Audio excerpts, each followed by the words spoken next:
Learning and Development, and HR.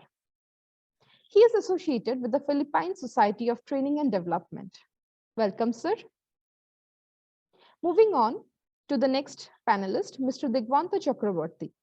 Mr. Chakraborty is the Regional Director and Head Human Resource of Trinity Life Sciences, an astute HR professional with over 16 years plus of diverse sector-agnostic experience in managing and setting up teams, HR processes, and systems in blue-chip organizations.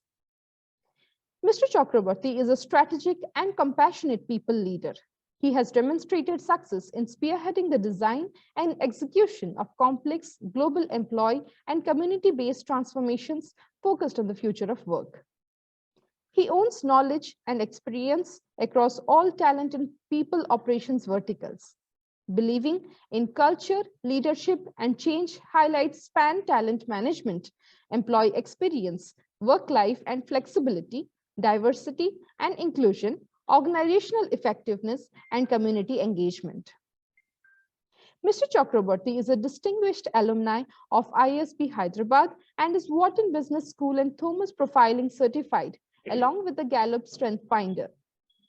He is the former head human resource for BCG Digital Consulting, Accenture Consulting, NEC Corporation USA, with experience in working in countries like Japan, Australia, Singapore, USA, and China.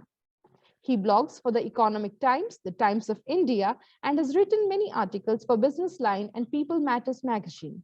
We welcome you, sir. Now, I would like to request my co-host, Mr. Shaunak, to introduce Ms. Roma Bindru, the third panelist. Please, Shaunak. Mrs. Roma Bindru is the Chief Human Resource Officer at Zepto. Hello. She comes with over a decade-long experience in organizational restructuring, talent management, diversity and inclusion practices, employer branding, and learning and development of the workforce. Having led multiple roles across the people domain, right from functional and specialist roles to setting up new teams and verticals, Roma, with her able leadership, passion for people, organizational effectiveness, employee experience, and innovation, is now building a thriving community of Zeptonians. At the back of the empathetic and passionate culture, her efforts not only make Zepto a great place to work, but also ensure effective organizational outcomes. Roma has previously worked with large enterprises, including Tata Consumer, Nourishco, Johnson & Johnson, Mahindra & Mahindra, Tata Strategic Management Group, and Infosys, leading teams and cultivating each brand's people and culture. Roma's academic track truly defines her strong experience with a PMIR HRM from XLRI, Jamshedpur, and a bachelor's in information technology from the University of Mumbai. She was also awarded the Professor Ramcharan Young HR Icon India 2019 by the National HRD Network and has been a part of many forums as an advocate of innovative HR practices and holistic inclusion. Welcome, ma'am.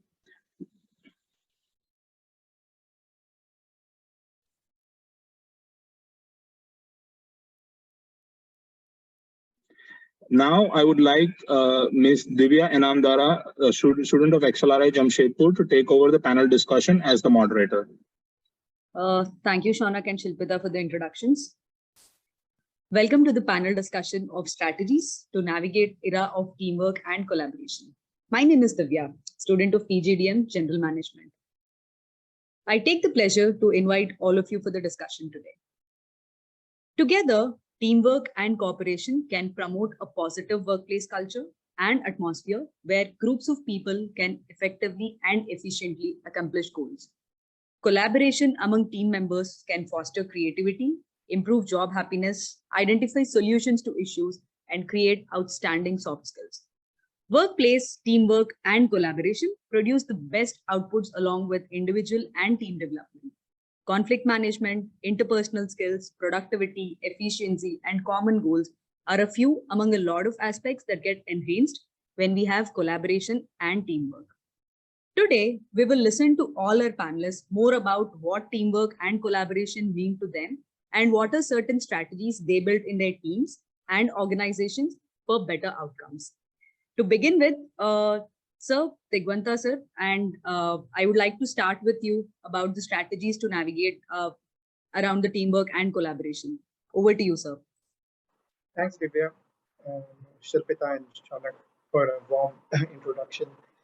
I know afternoon sessions are little like dingy for people because after lunch, when I was a student, I was also felt little sleepy.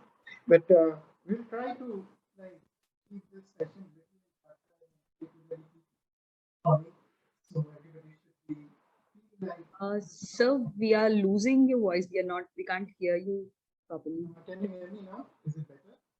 No.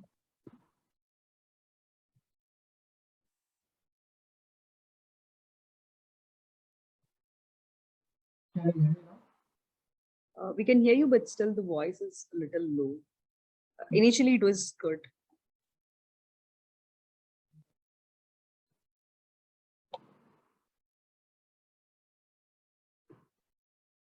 Is it better now or still like? It's still low, sir. Just allow me a minute.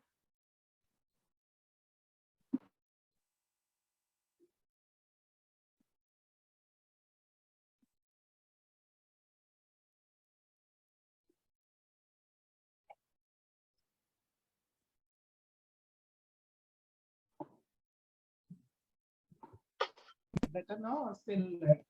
Yeah, it's better now. Thank you. Is it okay, right? Yeah. I was saying that we try to keep this metal impactor like not a afternoon session which is having lunch and then like people feel sleepy because during my university days also I felt something like that when I'm trying to attend those sessions. So let me start with a quick reflection like XLRI, thank you very much for inviting me for this session. And I have a very close relationship with XLRI, to be honest. I like brought up in Jamshedpur, and particularly my house is only 4 space away from your XLRI main campus. So still my mother is staying there. So I keep visiting your campus whenever I came to Jamshedpur and CH area. So very, very fond memories and all, like connecting people and going. And a lot of my cousins are alumni of XLRI. So we keep going to those tea shops and all, which is typically quite happening in XLRI. So first of all, thank you. Like it's a cherished memory to come and interact on this.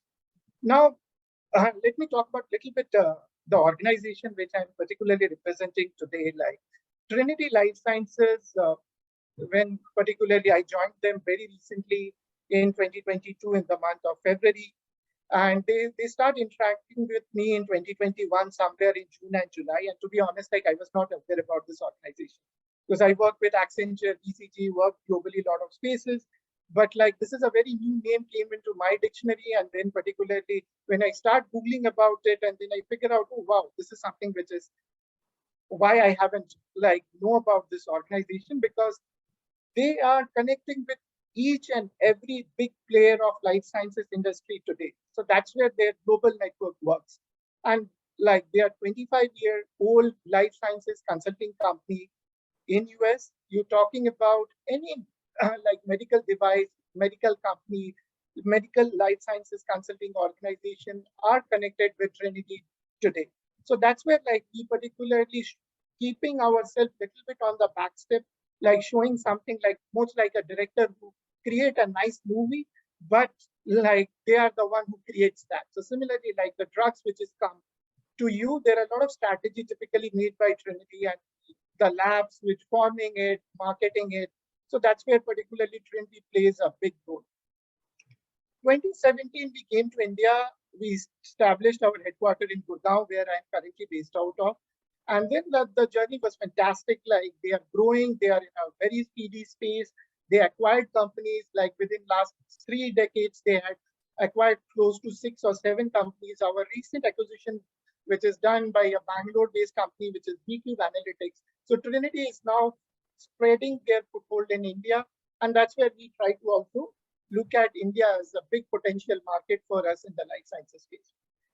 Now, this is a small introduction, and particularly when we coming back to the main topic, like team dynamics and particularly how teams are creating. So very, very interesting topic. And when I was particularly looking into the journey of Trinity, I will touch upon few of more examples during my entire career. So Trinity is basically came to India with two people. Like there are two partners who sent to India, and this is a tag team. To be honest, like it's more like a badminton team who came to India. They said like, okay, start your office, and then they start building teams, and that's where the team dynamics start places. They recruited people, they understand the Indian dynamics, and typically like they start creating that value system. And that's where like as a team, we always proud like what we bring as a culture within the organization, that is team effort. Like it's never an individual game.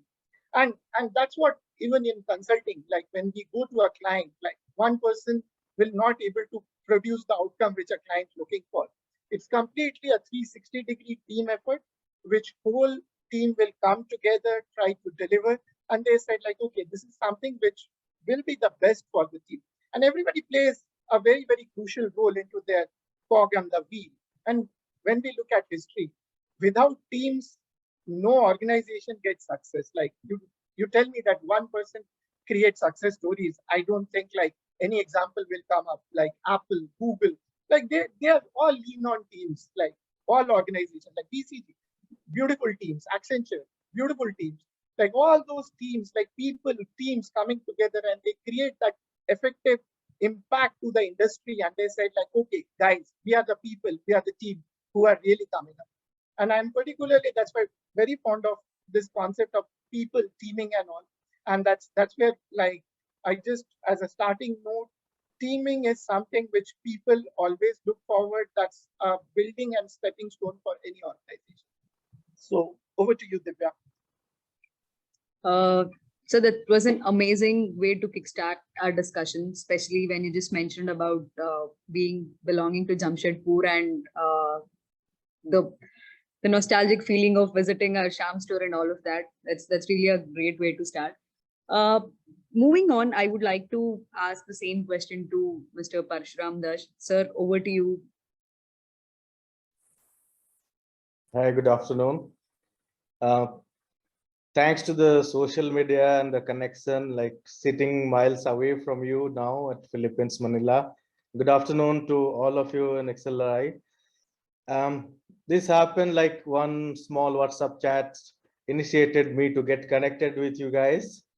Let me quickly take you through about the company which I belong to, what we do in the Philippines, what kind of business we are into.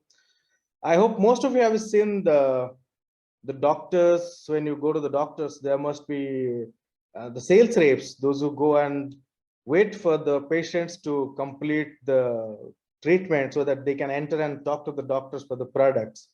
So we do hire them, we train them, and we market pharmaceutical products in the Philippines. Though we are a Bangkok-based company, most of our products are being sourced from India.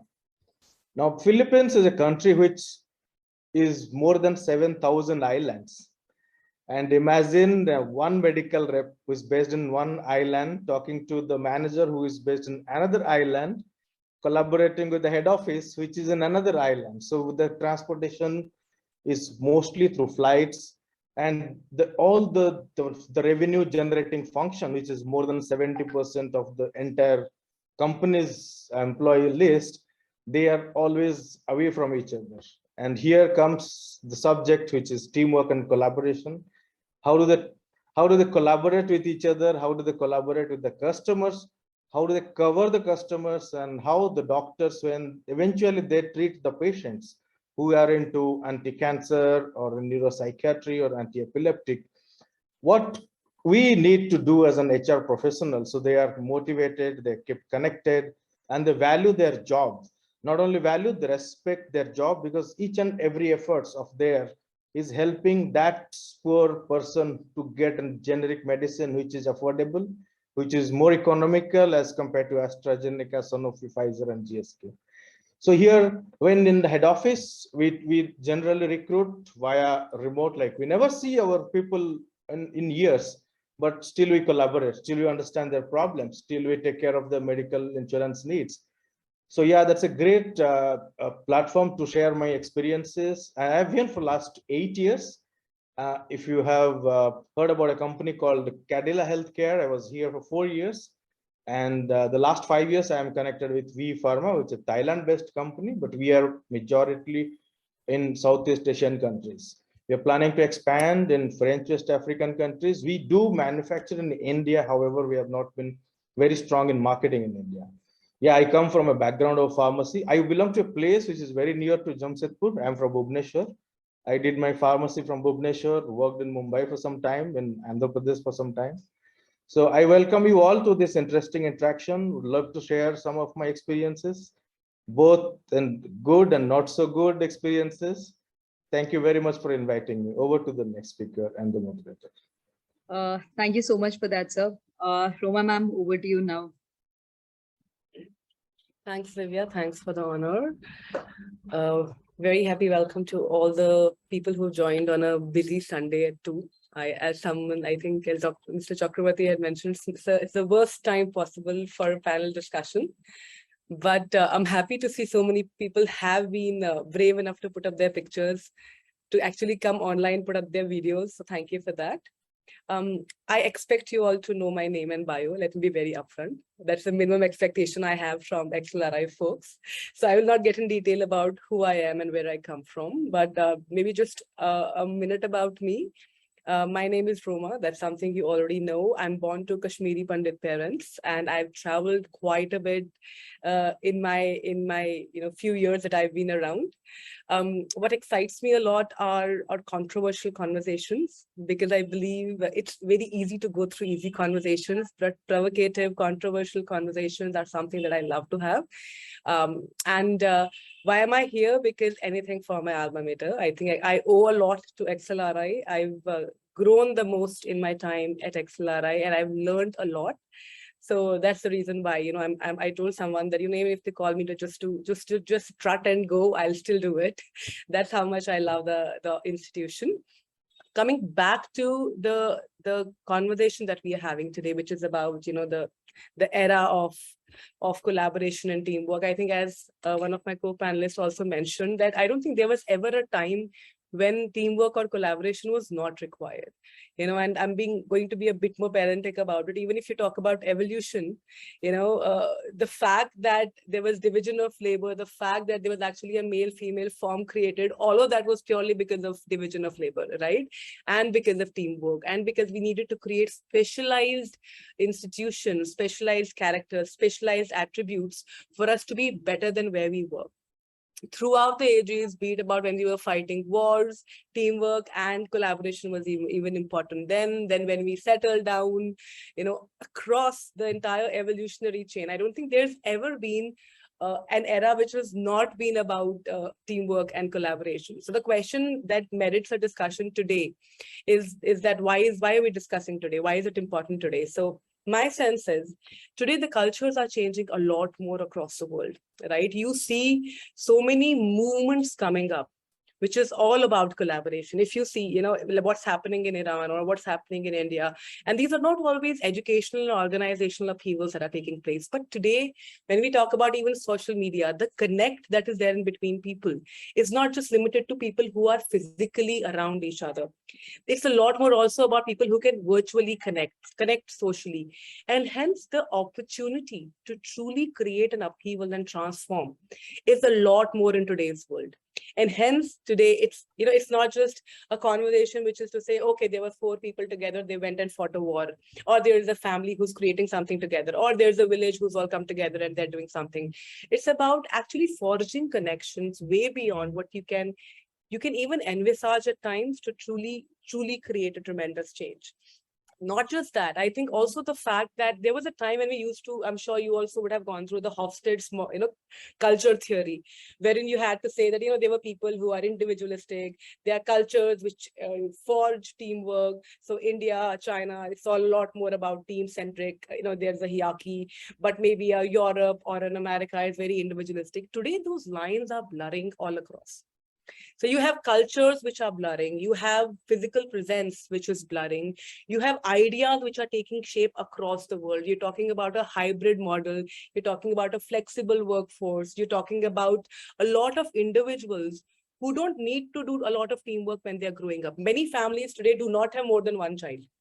So people don't really need to share. People don't really need to do teamwork, and privilege today is being discussed a lot more. There was a time where golf was a rich man's game and we would say hockey or kho is a poor man's game. There is a lot of social transformation happening across us. And which is the reason why in this era, there is a lot more focus on creating and devising a much more effective teamwork and collaboration, because the impact that it can have is a lot more. Like, just take an example of what's happening in Iran, right? The case of when a young woman, sadly lost her life. But if you see the entire, and this is no different than what happened in Arab some time back, like 2 to 3 years back, the opportunity to create change is a lot more in organizations, outside organizations, in social circles, and the world over. And maybe why today, that's the big reason why we are discussing, it as a separate era of collaboration and teamwork. But I have a lot more thoughts, but I'll answer them in the questions that have been posed to me, but just wanted to pull the trigger a bit more and make it a bit more provocative to start with. But Divya, back to you. Thank you so much. Thank you so much for bringing in so many perspectives, so many examples into the discussion, ma'am. Just to start with you, since you've already mentioned about having conversations with much more intensity, I would come back to you and start with you asking about people in an organization. I'm sure we would be meeting or we will be hiring different kinds of people in our organizations. So usually we find them getting along with the teams. There are people sometimes who cannot get along with the teams. In certain situations, the employees get resistant to feedback. They start blaming others for their failure. They also appears to know all of it, but they never kind of realize that and just take the undue credit. So what kind of strategies you think work for people like these in an organization? Or from your end, how do you look at this? So in my first role at Infosys, I actually fell victim to a lot of org politics, and I was very negative. In fact, when I did my MBA post working at Infosys, I actually took a course on managing organizational politics, right? I was like, maybe I'll become smarter through it. But I think what I realized was there is never a black and white. Even the question that you asked, right? People do this, people do that. There is never a black and white. Everybody is gray. In a specific moment, basis what triggers you, all of us, it all depends upon how we react in that moment. We ourselves feel that maybe at that time, I would not behave that. But at that moment, if I am at my insecure best, I'll still go back to my primal brain and do a flight and fright, right? That's something even I will do. But if I take some more time, or if I am a bit more secure in what I'm doing, if I understand there is no fear factor, there is no psychological non-safety around it, I will take a pause and think through my more evolved brain. So there is never a black and white, so even when we see people doing it, I think people are also transient. The same person today might be behaving very differently than the same person tomorrow. So which is why I love working with people, because they are not stationary. It's not an asset which remains as it is, with just wear and tear and depreciation. It doesn't work that way. It's an asset which constantly changes and it evolves the way you evolve it, right? So when we see people doing it, it's not that it doesn't happen. When we see people doing it across, right? It's important to understand that it's a people issue. So it's not just, coloring to say this person is like that only. Stereotyping is very easy, right? It's to take that person at that moment and then come back to solve that, to say, okay, I saw, let's say, her taking credit too many times. Like it was, if there is a pattern to it, if it's a one time, you'll still be okay. But if there's a pattern to it, right, that is when it needs a lot more focus. And that is when you get back to say, okay, have a conversation. Now, there are multiple things. If you see an entire team doing it, then the team is insecure. And that might be due to multiple reasons. Their goals are very unclear, or what the other teams are demanding of them is something which is not something which is even possible. Let's say something between a tussle between a production and quality in a manufacturing setup, right? They'll always be at loggerheads because their goals are very different, right? And if you see that in a team, it has to be solved differently. If you see that in an employee, which was not happening earlier, then is there a lifestyle stage change that's happening? What has changed to trigger that behavior? right? I'm deliberately not giving you a direct answer, Divya, because as I said, to have somebody doing all four is not possible. And to have somebody doing that throughout is not possible. As an HR professional, as a human resource professional, we have to understand to go beyond the obvious. What's the insight? You see a behavior, you deduce a pattern, and you go back to understand what is triggering that pattern. That's the value add. Otherwise, everybody is seeing that वो credit ले रहा है, right? What is your value add? In what moments is the person doing it? In front of whom is the person doing it? What can be done better? Is it a internal integrated issue? Is it a, and if you know a bit more, try to know a bit more about a person. But in some cases, it can be solved by mentoring, coaching. You have open feedback conversations, understand it through that. You have group feedback, very openly, sometimes stakeholder feedback coming in. You can do a lot through that. But there are times when it's maybe through childhood trauma. There are times when it's so ingrained, it will not change. And you have to be okay with that also, because in an organization, everybody comes up with their specific value. So if in every other sphere, the person is awesome, but in front of, let's say, the CEO, the person will take credit, right? You just create an opportunity for him to take credit, for him or her to take credit, but ensure that opportunity is also given to other folks. So managing such crucial, especially if that's your talent, right? It's very easy to stereotype and color. It's very easy. And it's a lose for everybody. But if you go through the art of negotiation, there was a beautiful paper written years back, right?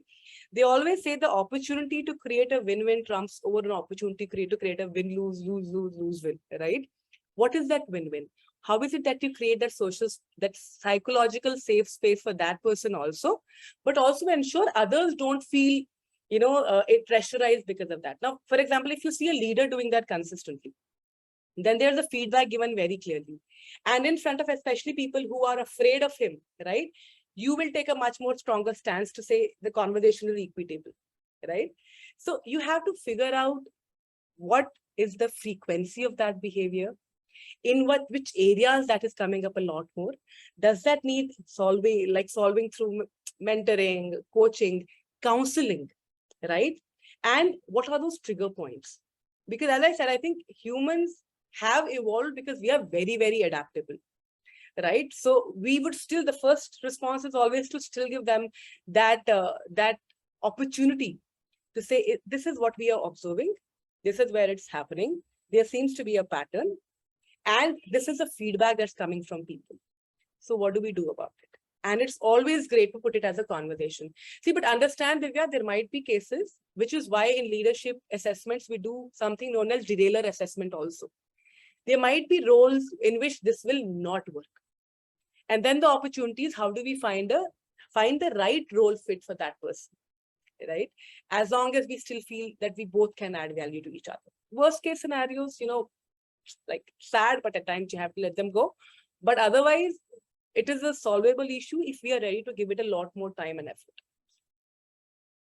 Thank you so much for those insights, ma'am. I'm sure reading these things through an article or a paper and then actually hearing it out from an industry expert would definitely make a lot of difference. Thank you for that. Moving on to Digvanta, sir. Sir, if I have to ask you the same thing, I would love to hear from your experience. Thanks, Divya. So Roma has already touched upon a lot of beautiful points, and particularly, I just wanted to paint the picture a little differently when you're looking into the team and all. There are 2-3 things which you clearly look into that. And first, you need to look at the team dynamics, like which part of the team you are looking at. Like it's your top management, it's your middle management, or it's your bottom part of the management, where typically the workforce who deliver for you. Now, on that space, like all these team dynamics plays a very, very different role. Like their strategies, their vision, their thoughts, like goes in a very, very different scale. Now, there was a couple of studies which just came up, and like when you read them, like a beautiful study which is done by Daniel Goleman, who is a psychologist, and I believe you guys also read a lot of books who fond of psychology. Like you talk about like emotional EI and EQ, like basically those are the 2 things which create a big differentiation between a strong performer and a performer. So like the people who are able to control those emotions and they are imply those things in the team, and they are the guys who will be bringing and pushing the team to a different corner to perform the best of their outputs. So that's where like the whole dynamics plays a very, very different and a crucial role. Now, I would like to share a few examples from my current organization, like Trinity. Typically, when we are going through acquisitions, like when we are acquiring companies, and there is a big, big challenge when we look at like managing two teams who are coming. Like one is the legacy team of Trinity, when the new teams are coming, and integrate them into one bucket and creating one delivery organization. So that's where the message which we are still crafting and giving to people, and particularly that's where these all things comes together. First is like empathy, like that's where the first point which is came up. The second point which is always came up is self-realization, like particularly you realize your action and how you particularly treating your team and how that reflect to the other group. And the last not the least is typically when if something is not happening, just keep yourself moving. Like if everything is not your control, like you said you want to do 10 things, you are only able to do 3 things. Just keep, okay, 3 things, good, let me perform that 3 things well. So that's where like these teams, which is typically working together at all levels, need to understand that how their dynamics plays, how their role plays, how they're actually creating a better work environment for the whole space. So that's what particularly I would just like to add what Roma was saying.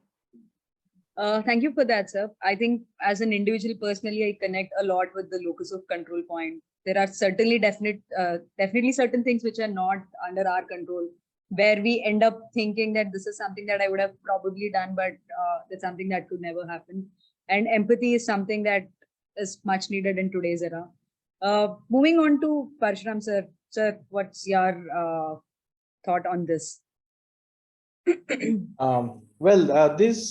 The aspects which my co-panelists have brought is very relevant, that the different dynamics in the team. Like if I go back to the example of Ms. Roma, the quality team and the manufacturing team, I can relate to some extent, like how their KPIs are interrelated. However, the teams, they drive perfection in each other's work by challenging each other's role, challenging each other's collaboration. What I would like to draw is on collaboration. We see most of the teams we speak that the people, process, strategy, execution, these all the terms which we generally use to bring the best in the team. But culture is very important for me. In case, if you look at the company culture brings better collaboration. And there are some companies where the structure itself is not supporting collaboration. There are interdepartment conflicts, there are challenges which they never want to resolve. And coincidentally, they both report to different bosses, and there is a conflict between the bosses also.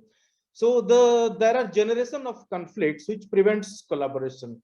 If you look at the structure of many organizations, they now have looked at that if you change the structure, that brings better collaboration to minimize job duplication and to align the KPIs with the organizational goal. Because if each individual is working on his own style and own deliverables, is it relating to the corporate goal? It is department goal needs to align with the organizational goal. So collaboration and culture are also two more important things which I look at along with the teamwork. I think enough said. That's from my side, Divya.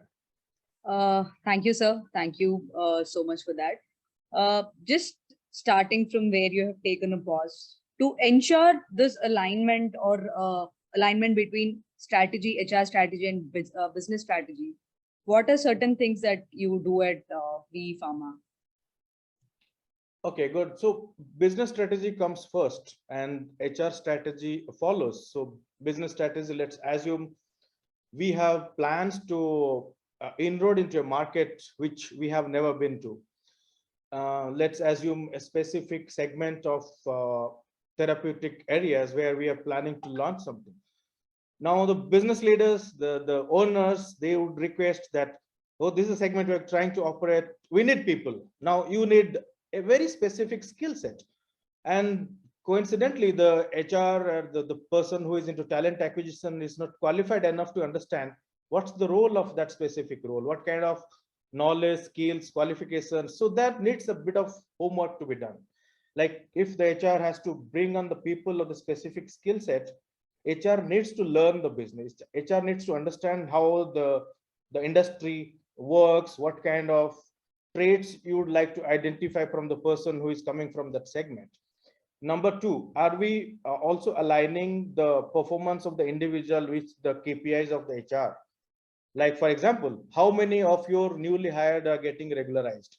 How many of them are achieving their KPIs in the first 6 months, in 1 year, 2 years? And what is the retention rate of the people we are hiring in a very niche segment? So if the HR strategy is not aligning to the business strategy, you end up hiring wrong people, you end up not being able to train them properly, and eventually your competitors will either take them or they will overtake your market share. So you have to be a business partner. You have to understand how the business works. Probably there are areas where you should actually go and work with them on the field to understand how the competitors really behave and what kind of qualities and skills you should look at while hiring. Sometimes HR fails to do that. So there's a gap in understanding. There's a gap in the delivery, which comes from the HR side, because if they do not understand how the business functions. So that's, I think, some of the things which we practice. We generally incorporate the business goals and break down into smaller achievable goals, which we incorporate in HR KPIs as well. Thank you, sir. Thank you for that. Thank you for also bringing in the word competitive, which kind of laid foundation for my next question to Digvanta, sir. Sir, from what we heard from Parshram, sir, what do you think by training middle management on emotional intelligence and social etiquette, can a company increase its competitive advantage? This way, did Trinity formulate any strategy, any of its strategy? Absolutely. Like we are into people business, right? Like we don't create any product. So people are our product. Like they particularly solve the problem for a client. And like any of these consulting industry, when we talk about like each management plays again a very, very critical role into their whole system of delivery. Now, if particularly your leadership sometime is reaching to a level because those experiences give them those learning, they are quite emotionally or strong to take those decisions, and they said like, okay, these are the things which is not hampering me, but particularly I will take some decisions which will be really good for the organization. But from a middle management perspective, like that's where like the whole dynamics I can say hidden, because those are your delivery arms, those are your future leaders, right? You will be picking up leaders from that particular bunch who will be driving your ship for next 2 years, 3 years down the line. So that's where like that emotional intelligence, EQs, IQs plays a very, very crucial role into their whole team dynamics, and people who are able to manage that, those are the performers you are really looking to elevate to the next level. And those are, we always say, the people leaders who will be driving the team, who will be navigating the teams. And particularly, I just wanted to come with an example right now. I was just referring back like 2020, like to Cricket World Cup is coming up in Australia, and like India as a country, cricket is something which is going as a religion. And I was looking into like 2007 when like India team won their first T20 World Cup. Comparing two teams, like there is a portfolio analysis of the two teams, like which currently there, and like 2007 when that team was won. Very young team, the average age was 24. And right now the average age is somewhere 30. The experience is more particularly, but that point of time, nobody think about it. India wins the World Cup. Like there is a second level of team who go and represent the country, which is, I can say, the middle management who elevated to the top management and deliver. So they thought, they particularly think about those strategies, how to drive, how to organization will process the next level, and they start delivering it about like a little bit ahead of their capacity. So that's where like the whole game change came up. And like sometimes those underdogs plays a beautiful thing, which is typically market is not expected. And that's always give you a competitive advantage. Like you always feel like CEOs, CTOs come with a brilliant idea. Like that's what their job is. but a senior manager or a manager or an AD comes with something which is the CEO or the CTO group never thought about, and when you start implementing it. So that's something which is really give you a clear competitive advantage in the market. And that's what Trinity always believes. We always believe on a 360 degree of a thought, 360 degree of a brainstorming session. We always keep going back to the drawing board and do like thought sessions. Like at what level you are, we don't care about it. We throw the problem. You just start throwing your ideas. Like we have an email ID where whenever somebody get a problem statement, just shoot that email into that email ID, and then everybody start jumping into their solutions. Like, this is what, can we do this? Can we do that? Can we do this? So that's something gives a very, very unique competitive advantage for us. And life sciences, to be honest, like it's a critical path which we always driving. And COVID like pushed us, the whole healthcare industry, to a different space. So that's where we need to now think ahead of the time. Today, COVID, tomorrow, monkeypox, some other day, something else will come. So that's why like keep these things pushing into the corner, and this middle management plays a very, very crucial role. So that's why we are just a small summit up, like a backbone of the organization needs to be very strong, and these guys have played that role. Thank you so much for throwing light on the importance of middle management. I'm sure if companies go through this middle management ideas, just as simple as the email that you have spoken about, that makes a lot of difference. Thank you so much for that, sir. Roma ma'am, back to you. So we usually talk a lot about group dynamics. This is something that we should have. Group dynamics should be this way. There are a lot of written things about that. Easier said and done. Group dynamics go through different phases. Which phase do you think team members usually need support from this human resource department especially? I'm sure they would be in touch with their managers, colleagues, and all of them. But where do you think human resource department plays an important role? Yeah, I think we have to first stop thinking of ourselves as a department, right? Because we are not a vertical, we are a horizontal, right? And the way human resource is structured today, we are a part of everything. So we are practically business, right? So if we are business, and if we are the enablers of the business strategy, because HR strat, your HR strat is the enabler of your business strat. Business strat, eventually beyond numbers, is people. Now, how do those people deliver it is purely HR strat, right? So we have to start pivoting our thinking to say that HR is business. HR strat, while my enablers might be different, but the business strat is the strat. If for example, if for Zepto, I have to turn every dark store profitable, that is pretty much my vision as well, right? And then there is no specific, I would say, phase that, any people leader, any people enabler as a function, has to like focus on. Any org, any team, they have those regular 4 or 5 phases, right? You have, what's the first one, which is forming. And then the second one is, second one is conflicting. One is your forming, then is your norming. Storming. One is forming, storming. Forming is norming, right? storming, performing, and performing. then adjourning, right? Yeah. Those 5 stages, so right? And that is true for everybody. Be it a team, be it a relationship, be it an organization. There is all those 5 stages of the model are applicable everywhere.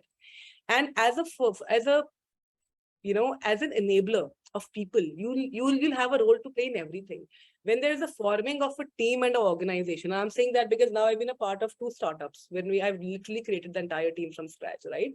And I've been a part of stable setups also, wherein we had teams created and you were largely just doing backfill or creating a new go-to-market, right? In all of them, forming is with you.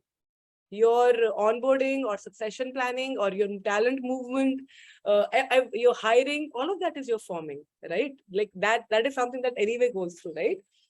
Then your storming also happens.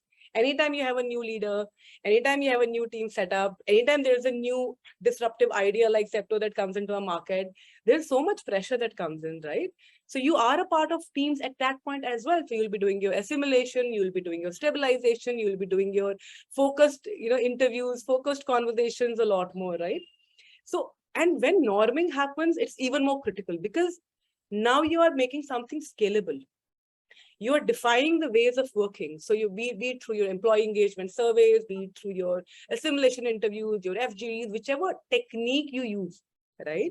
Eventually, the way of working has to be set up for the entire organization or team. That might even be something as basic as defining new values, defining a new vision, defining a new purpose. But you are there even at that point of time. And when they are performing, ensuring that they have everything possible in the ecosystem so that they continue performing and they are recognized and rewarded very well for it. They have a clear growth path. Now they've performed, right? So appreciation, your Hawthorne effect, right? Your appreciation, your attention, your focus, how you show them a very clear growth path, right? All of that becomes important. And even when it's adjourning, let's say it's a scrum team, you know, if you need something for legacy, you'll not allow them to adjourn. You'll give them a new purpose. You'll give them a new project. You'll maybe make the expectations from them broader. But if it's adjourning as well, right, be it through redundancy or be it through, you know, now the team is broken down and they're absorbed into different teams, you again start the cycle of adjournment and reabsorption is again forming in some other format, right? So at no point does HR not play a critical role. And which is why I said, you know, there was a time that we had this personal management and industrial relations as a department, which used to only take care of hiring and compliance. Today, we've gone way beyond. Today, every organization's valuation is a lot more beyond the assets it holds. And what is that valuation? It is the capability of the people that it has. Why is an HUL considered to be a leadership organization, right? Because they're churning out leaders, right? Or why is a Tata considered to be an ethical organization? Because the leadership style of leaders there is very different. So if you pull in, let's say, somebody from that setup, so every leader that you pull in from these organizations, you know, that's the value they pull in. That's the value you build in a new organization. So at no stage in the org, I would say that HR doesn't have a role. The role changes, right? And eventually, your bottom line is that you have to enable business. HR cannot exist without business happening. That's the reality, right? I think that is something we realized even during COVID and all, when everything fell. It was only the corporate functions who were standing. It was HR doing compliance, IT doing HR doing support and compliance, IT doing accessibility, and your finance ensuring that cash flow remained even when nothing was working, right? But beyond pandemics, if you see, business is HR and HR is business, and that's how we should operate. Every HR person should know the numbers. The conversation has to be in that form, right? And that is where through all these stages of a team formation or an organization formation, you'll continue to have your voice on the table. That's pretty interesting, ma'am. Thank you. Sir, moving on to you, Parshram sir. So people are part of any transformation. Like, how do you think this fits into the emotional plus rational part of HR for VE Pharma? See, here, if you ask me, anything you talk about, people are there. Is it transformation, whether it is acquisition? So we are actually talking about the emotional and rational aspect. Now, what we practice in VE Pharma, see, I'll give an example of last 3 years, like 2020, when the pandemic hit, and we are into a frontline kind of a role where our majority of our employees are exposed to the COVID. They have to go to the hospitals, they have to meet a couple of doctors, they have to book orders. 30% of the office-based employees, they are very fearless because they don't have to go to office, they can operate from home. But then we are looking after those people who are exposed to risk, and they are comparing themselves with the set of people or the set of employees who are working from home. And among all those who are at home, finance, regulatory affairs, marketing, HR is also working from home. Now you have to connect what they feel and how they are afraid of doing their job. Let it be a nurse, a pharmacist, a doctor. So those sentiments which they came into the HR's desk, how you have to connect. Majority of them got COVID, recovered, the family members got COVID, got recovered. There comes the role of middle manager and top line managers. They also has equally partnered with them. Like If my frontliner is getting affected, the second liner is getting affected, the NSM is getting affected. So everybody is together, and there are several issues which comes out in terms of emotional outbursts, in terms of resignations. I'll not be able to do this job because I am exposing myself to risk. Then the phase has gone to little more fearless time, which is 2021. They really did not bother. Everybody was vaccinated, still they got COVID. So yes, emotions were flowing, and the challenges to handle that in the last 3 years, probably it's just now a couple of months ago, we are really feeling like as we are like before. So rationality, like I have to do my job, we have to meet certain doctor customers, we really kept it aside for some time.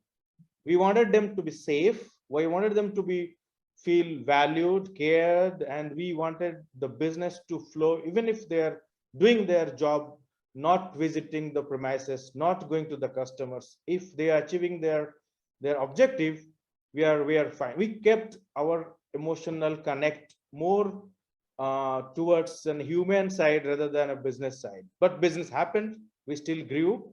So that is a good part of it. So I would like to say this as an example. I think it could be a learning exercise for all of us.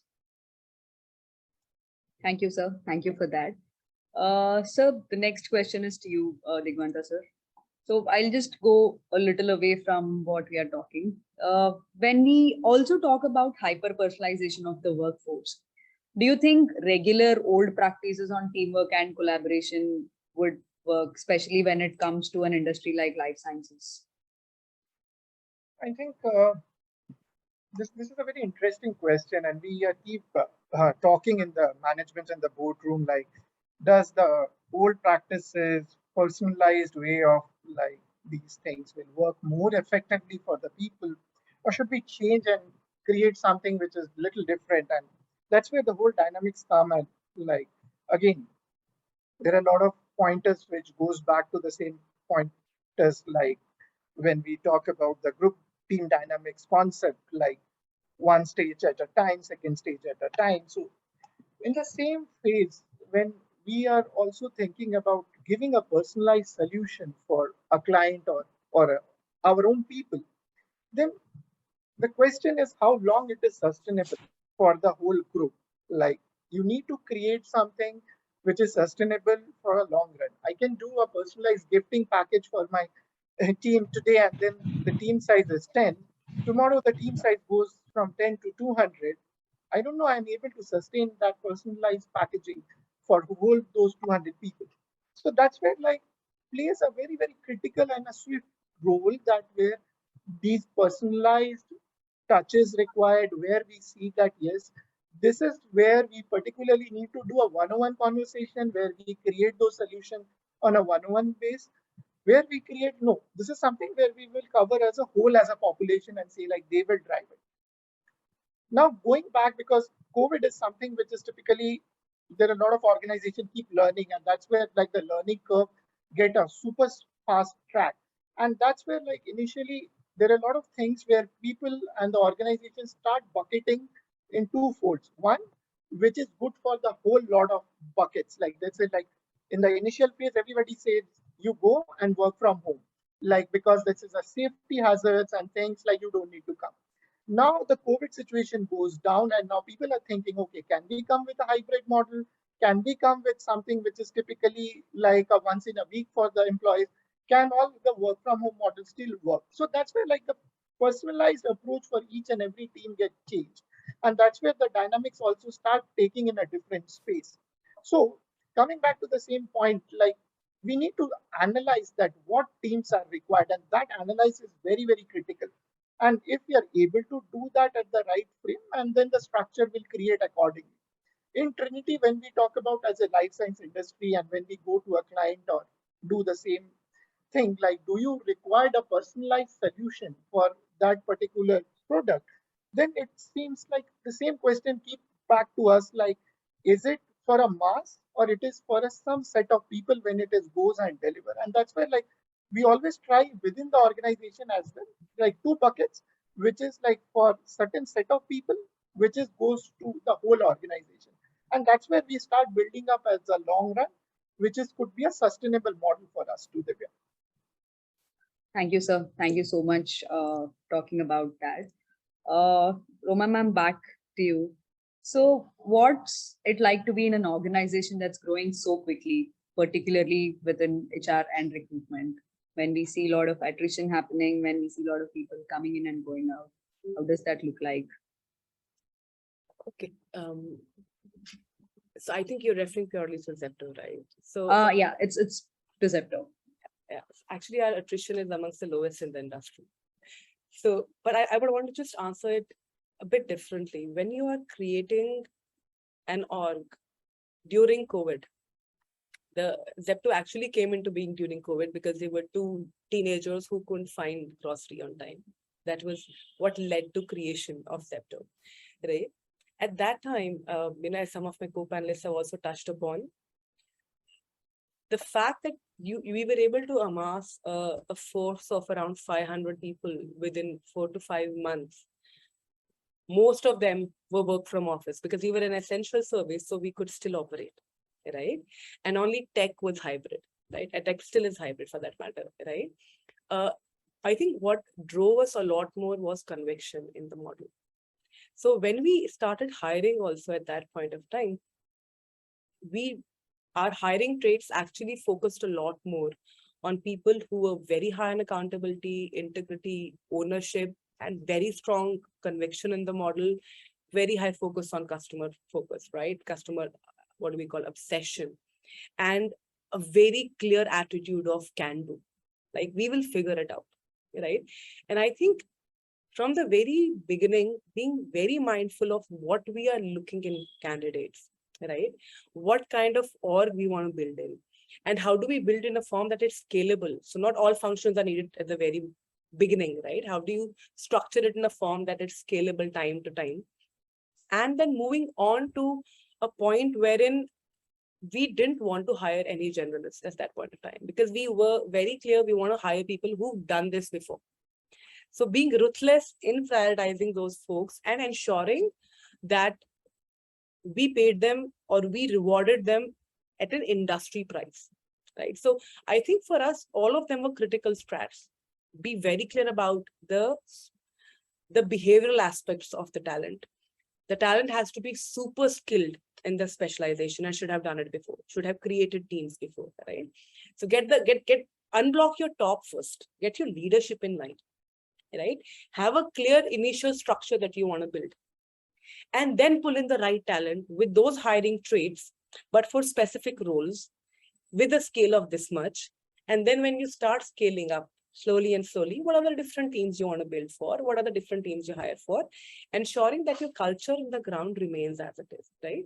So for us, it was, while it looks like we've suddenly become very big, the reality is actually we used to focus on, okay, if these are the roles we have to hire, how many offers have to go? Right? So how many new joinees I need month on month? Which are the teams which are going to be built in this month? Which are the teams which are going to build in another month? Like, we don't operate on an annual operating plan because we are just 14 months old. We actually operate on a QOP, which is your quarter operating plan. And month on month, there's a dissection. Our reviews, our focus on metrics is at a very, very different level. And I think because we've been so metricized from the very beginning, focusing very clearly on unit economics, burn rate, not just throwing off money despite raising funds, right? In a market when we are talking about VC fund, funding winter, right? To still not be laying off. And I mean, very often this is an HR forum, right? It's been amongst the most difficult things to do, that we are hiring when so many of our competitors or people in a similar startup phase are actually laying off employees, right? And I think it all boils down to being so critical about what is this one manpower, one headcount going to do? How is that person going to add value, right? And being diligent about it. So a very high level of discipline has been very critical for us in ensuring that we are still hiring in this market, right? And the fact that a lot of people have joined us purely for two purposes: high learning, high growth. And we have continued to be true to that. So people have gotten a lot more broader charters. We have actually, the way we hired also, we took in people who were maybe second in command, who were ready now in their organizations, but just waiting for somebody to leave the office, right? And that was our strat, that, give people who know what to do, but have not done it before, a bigger charter and see if they perform, right? And in many cases, it's worked. I would say in 80% cases, it's worked. In 20%, it's not. That's also a reality, right? But it's worked in that. So what did we do basically? We actually just were able to create the right internal pull for employees who joined us. And that's been a big reason why our attrition rates are also very low compared to the startup. When we talk about 35 to 40, we are actually, with a huge customer experience team, we are actually trudging at 20 to 22, which is not bad for an organization which is just 14 months old. So for us, both of those aspects have worked. Having a very clear vision when we began, getting the right people on the top. So your teamwork, your collaboration, everything, flows from top. So that what's there at top can be something that clogs your growth, can be something that unclogs your growth, right? So how do you unclog to ensure that there is constant movement? And when there is such a clear cohesion and buy-in of everybody that they're building something great, and there is a very clear validation of that happening from an external market or an investor or a media, then it's a virtuous circle that you've created. And then it itself sort of, propels it for the time being. Thank you for bringing in so many, again, perspectives, ma'am. That throws a lot of light on what actually happens with hiring and how that should be done. Parshuram sir, if I have to ask you the same question, how does it look like in VE Pharma? Can you repeat the question if you don't mind? Sure. So I was asking ma'am about organization which is growing so quickly. How does it be within the HR and recruitment? So if I have to ask you for VE Pharma, how similar or different that would be? You're talking about recruitment? Yeah, hiring and recruitment. Yeah. Okay. So recruitment, if you see the last 3 years, I'm just talking about last 3 years because we have seen 20 and 21, there was less recruitment, there was less attrition because there were less opportunities. But there was still attrition. The attrition was not because of competition was taking our people, but we were losing people because of the fear for COVID. But we wanted to replace them with a similar skill. We found it difficult because the nature of business which we are in, it's really very tough to get somebody who comes as a frontliner. But when it comes to hiring for roles which are not client facing, which are not exposing themselves into hospitals or any pharmaceutical outpost, there we found there was no attrition. But of late in 2022, for the last 7 months, probably things have started getting normalized and many of the multinational companies have entered into cross-border business has initiated. We have witnessed attrition, people resigning, but at the same time, we have pipelined with similar traits and talents and we could replace them quickly. Now, our attrition percentage have gone up, but the good thing is that the ratio, the time we take to replace has also increased. So meaning to say there is a talent pipeline also getting built up because of the gap which we encountered for 2021. But yes, the industry is really back to normal. People are actually expanding, companies are entering into different geographical locations, especially in those segments where it's only sales and marketing, distribution, they have started off growing and there is more hiring happening nowadays. Thank you for that, sir. So I'll bring the same question back to you, Digvanta sir. How does it look like in Trinity? I think all across, we had a good year, even like the pandemics and things which is there in the market, because life sciences industry, to be honest, like get challenged during that time. And the talent which we recruit, like again, comes from multiple like analytics and like your healthcare and all those consulting space.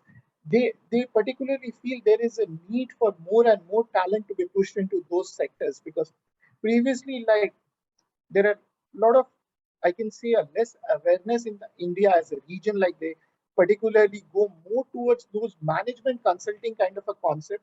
But when we look at the life sciences consulting space, now after pandemic, that bucket is open up very strongly. And like that's where we feel like we recruited a lot of people in last 2 years. Like our recruiting cycle was very strong in India. Similarly, in US and other parts, we also did the same. Like as the businesses never slow down, like we had pushed, and like there are a lot of people which required to manage those kind of client problems.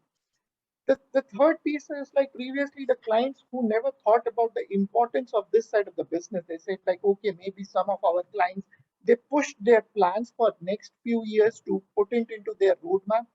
As soon this COVID situation came up and they see like, okay, guys, this is the time if they are not also coming back to the strategic roadmap, which need to be again rethink, relook, they will be going behind. And that's where they'll ask for our help. And once we particularly go back and they said like how we can help with the people. And that's where like we start recruiting. And attrition again, like not hit us on that space because we are in the stabilized work environment from a other cultural and organization standpoint. Our business is not impacted. It goes as usual in the other part of the time as well. We are interacting with the client, we are driving the client business. So that's where like people don't feel any changes which happen into their day in life. Apart from that, they are not going to office on a regular space. So on those are the two things which we had particularly looked at. But as an organization, we also learned that this is a time to scale up our game, which is typically look into few other avenues like technology and like particularly more different stacks of analytics. And that's why like the acquisitions are came into the picture, because that's what we thought like the quick win for us. And that's where like we create our roadmap to acquiring companies and who have those capabilities of technology. So we have a consulting acumen, and we said like now we also start getting that technology abilities, because COVID will push us to those corners. And when we talk about that digital framework, and that's where the technology plays a very, very critical role. So that's what Divya, we did as a roadmap from a recruiting, from an attrition standpoint, which we drive on the ground. Thank you for bringing in the technology aspect. I would just like to close the discussion with one last question to all three of you. Why has it become so important that both HR leaders and HR professionals are data fluent for themselves and the organization? How does data play a different role in what we have been discussing now? So you can go ahead and then we can pass it on to. Okay. Yeah.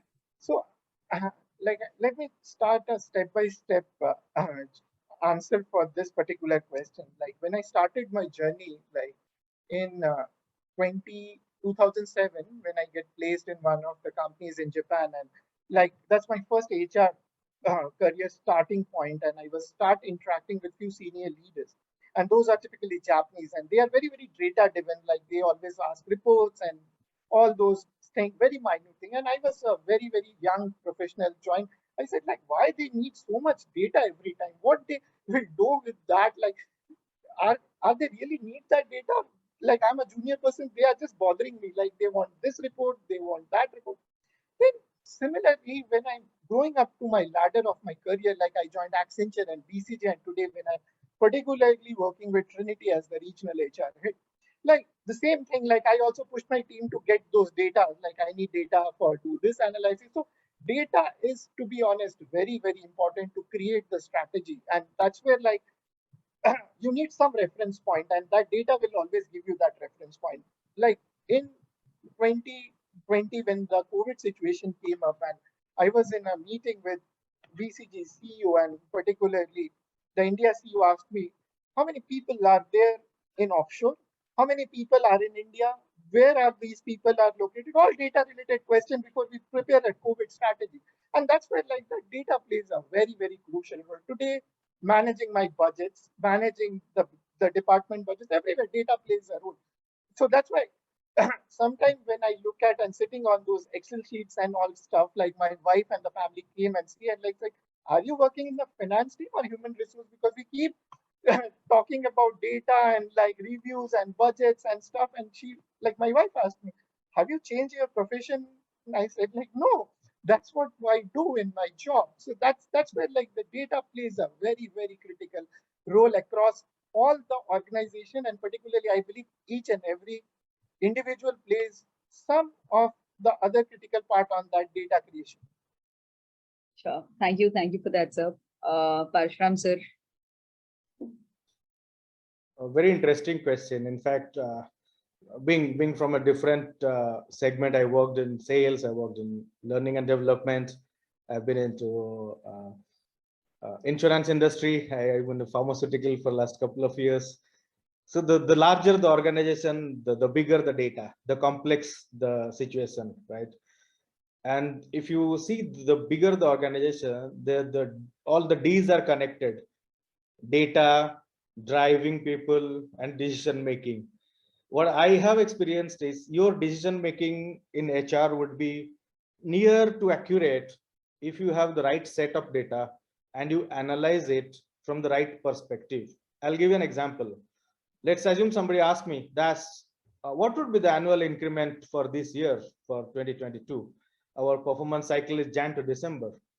Now, there are two things. Either they will correlate with what they got last year, last to last year, last to last year, or they will try to correlate with the industry benchmark, or they will try to correlate with the Philippines benchmark, or they will try to correlate with the Asia Pacific. So now I have no information. My answer will be blank. I don't know what to answer them.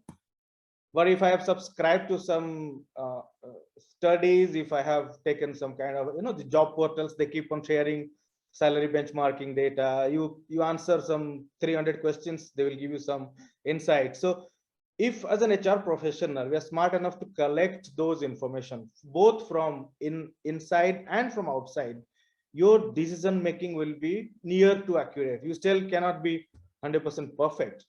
Now I'll give an example. Suppose in an organization, there's a very high attrition, and the attrition comes from a specific region. Maybe for me, it's an island of North. So if that specific region, the attrition is high, is that attrition because of the one manager, or it's because of the competitor, or there is something wrong in the kind of products we are selling in that market? So if you connect different aspects of the data, you can understand what's the real challenge. Second is, when you talk about employee life cycle, you have how many employees are nearing retirement. So you prepare your retirement provisions, your plans, how to look after that. How many of your employees at which age group? So if you don't collect any specific data, you would lack in decision making.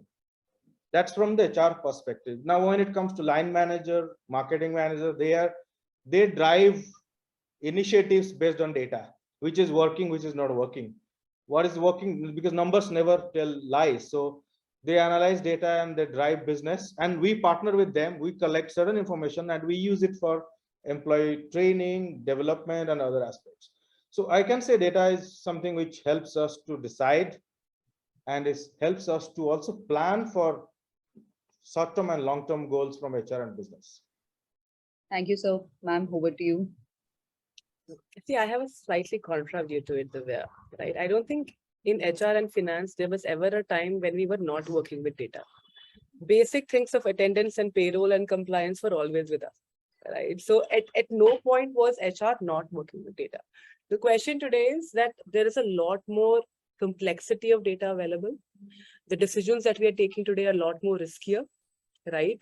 The stakeholders who question us, be it your VC, which is your venture capitalist, or if you are a post-IPO organization, so you have the entire market also questioning you. So your decisions today involve a lot more risk, and data does help us in mitigating a lot of risky factors at times, right? So which is where, what does data eventually do? It gives us a lot more points to focus on to take a decision, right? So I think that is where data today has become so critical. Like, try hiring a data analyst. It's like one of the most difficult thing you want to hire. Your data scientists, your data architects who are making all these models on data, they're like very far and few, very lucrative roles, right? And there's a reason why, because everybody in some sense wants to mitigate that risk as well.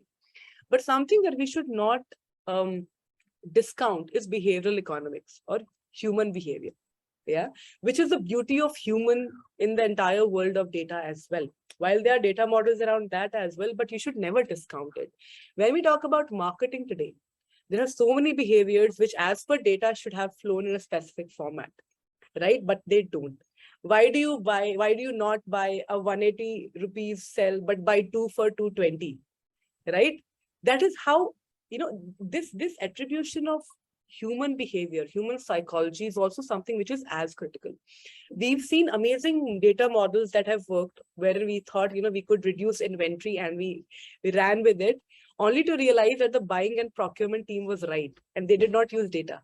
They had just been in the business longer and they knew there were few factors which data couldn't measure, right? Relationships in the workplace, how at this time that vendor, has to export to, outside world. They will not give you. So there are a lot of things which are critical from a data perspective, and they should be considered because that does de-risk you, that gives you a lot more insights. Your decisions are a lot more effective as well. But at the same time, because we are in a human industry, right? As per data, attrition should be maybe 10 to 15% if you give them compensation or rewards, right? But we still know that most people leave bad managers than bad organization, right? How will data help us there? So you'll get a cohort, you'll create a map, you'll have metrics, but eventually if the person doesn't feel right, and that will also come up in your ENPS survey. So there's also an opportunity to measure that. But if that person doesn't feel like, or that person doesn't trust the behavior, because they've seen something in the past behavior which they've already extrapolated to future behavior, you can't break that pattern, right? So be it in finance, be it in marketing, which actually leverages it, advertising, even behavior, let's say something as simple as Zepto. Why do you need something in 10 to 15 minutes, right? That's a question that's been asked so many times. What does it do to somebody? Like if I'm getting a product, let's say in 40 minutes, and if I'm getting it like 10 to 15 minutes, what is that delta that is added to us, right? It's purely because at times you're just giving people a lot more power over their time. Can I get it in 10 minutes? I mean, most of the people who tried it for the first time just didn't believe. They just wanted to try it for the sake of it. Ki aayega ki 10 minutes mein ki nahi aayega. And it came in 7 minutes and they were like, how's that possible? Right? So let's never mitigate the human factor when we are dealing with humans, right? There's a lot more on psychology. And again, a lot of research around it with data to help us in that analysis. But be it in finance, when they're teaching you about behavioral economics, a lot of times markets give a lot of valuation, and we know that, to firms which should not deserve it, right? There are people who are still asking, wo firm karta kya, lekin valuation was high, right? At the same time, there's a lot that happens on the ground also where data can help you build a lot more stronger foundation, push through patterns to analyze, but at the same time, never forget the human in a data-driven world as well. Because when stressed, everything great, your human is still going to either fight or flight. That's something, that's a route they are still going to take. So how do you ensure that you continue to focus on the human, even in a data-driven world, is super, super critical. Thank you, ma'am. Thank you so much. With this, I think I would like to take a step back, starting from teamwork and collaboration to HR being a part of the business strategy. The discussion was very intense and it was my pleasure to moderate the entire discussion. I would like to hand it over back to Shilpita and Shaunak to take this forward. Over to you, Shilpita.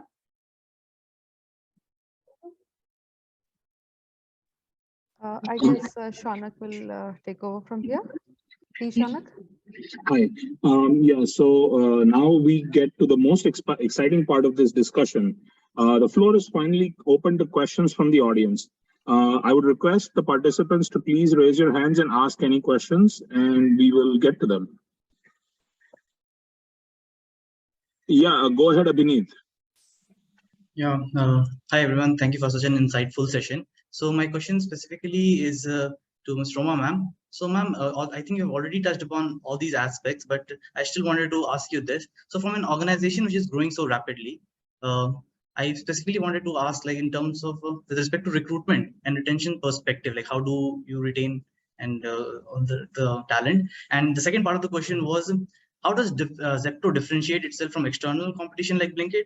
And what was the change required from Kirana cart to Zepto? Yeah, so just 3 points, if you could just delve into it. Okay, let me just summarize. I think first question was on recruitment and retention, right? Second was on how do we differentiate from Blinkit, our competition, and third was I lost. So I believe I read the history of Zepto. So initially the Kirana cart was formed, and then How I did think it post pivot 20 from Kirana cart to pivot Zepto? to Kirana cart to Zepto. Yes. Okay, so let me answer it in the opposite order, right? Because I think that's how the story will be created, and we'll also retain a lot more. I think when Kevalya and others, when they started Zepto, they actually started Kirana cart. What they started doing initially was that when they couldn't find goods or groceries at home, they started to network with Kiranas around them who could deliver it to home, right? And they realized that model is working. So then they created their app known as Kirana Cart, which was all about creating an aggregator app for Kiranas, right? What they realized there was they actually had their first fundraise with Kirana Cart, but they realized two things, right? One was that the quality in every store differed. Like an ice cream in one store will be, kept in a freezer, in somewhere it will be kept in an ambient, temperature. And for the customer, the experience varied. Even if they ordered through Kirana Cart, the experience varied considering which store it was getting bought from, right? So the customer experience wasn't great, right? And even managing quality, hygiene at every place was an issue. Second thing they realized, and which is where Zepto was born, that cohorts wherein the delivery was faster, the customer retention was happening by default. So if the delivery was less than 15 minutes, right, or less than 10 minutes, the feedback, which is customer net promoter score, was topping the charts, and they would always come back for more.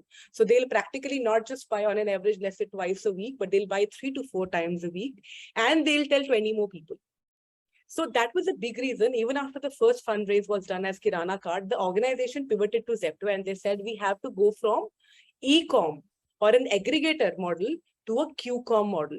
We have to understand around that time, globally, Q-com was coming into vogue, right? Q-commerce was coming into vogue. So you had DoorDash, you had Gorilla, you had Flink in different parts of the world. In India, that had not been started because one, it's highly populated. Many people did not have an understanding whether people will actually buy something, just because it's coming 10 minutes earlier by paying full price, because eventually your margins have to be effective, right? So that was a big reason of how it pivoted from Zepto to Kirana Cart to Zepto. And about competition with, let's say, a Swiggy, Instamart, or a Blinkit, do understand Grofers pivoted to Blinkit after we came into being. Right? It was not the other way around, right? That said, they're also a formidable competitor. They have access to a lot of good talent and good folks as well. At the same time, Instamart initially was doing 45 minutes plus delivery, right? And today, now, they have those two models wherein you can get it earlier as well and later as well, right? So they are playing in a different model. For us, the differentiator today still remains that we are trying to be a 10 to 15 minute delivery partner. So we are a channel which can deliver multiple things. Initially, we were delivering only grocery. Then we went from grocery to basic merchandise as well. Then we are going to cafe as well. So as long as we perfect the 10 to 12 minute delivery model, your category or product can keep evolving. So if we continue to build our model, and again, that's where I said, how do you scale a setup in which you don't destroy what is created? So when, let's say, and I'm like openly saying that when you have a 2-hour model, your warehouses are far away, your network hexagons of routes are very different than when you have a 10-minute model. Your dark stores have to be a lot more closer to the client and everything, right? So destroying a model and creating something new is difficult, but creating it like a Lego, right? When you have scalable models that are being created and elevated, is comparatively easier. So I think that for us is a differentiating factor, that we've not pivoted from a different model to Zepto. We have pivoted from a Zepto model catering to different categories today. Yeah. On recruitment and retention, is it okay if I don't answer it? Because I think I've already answered it. Yes, ma'am. I think you touched upon it fairly. That aspect. Yeah, that answers my question. Thank you. Thank you so much. Divya, back to you. So I guess we can have the next question from Adib. Yeah, good afternoon to all panelists. So first of all, I would like to thank all the 3 panelists. It has been a wonderful session as of now. So my question is, what we have seen during the pandemic is that being sensitive with the fellow colleague is important, and being sensitive towards their issues has been become more important during that time. So my question is, how do we help our leaders become more compassionate? And is compassion is something that we require at all the levels of hierarchy in an organization, or is it something that can be taught and learned?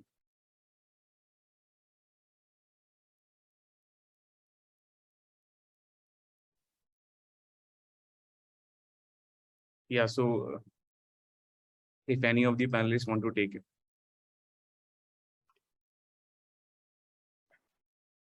I have already answered, so I'll ask my co-panelists to take a Go shot. ahead, take it up. Go ahead.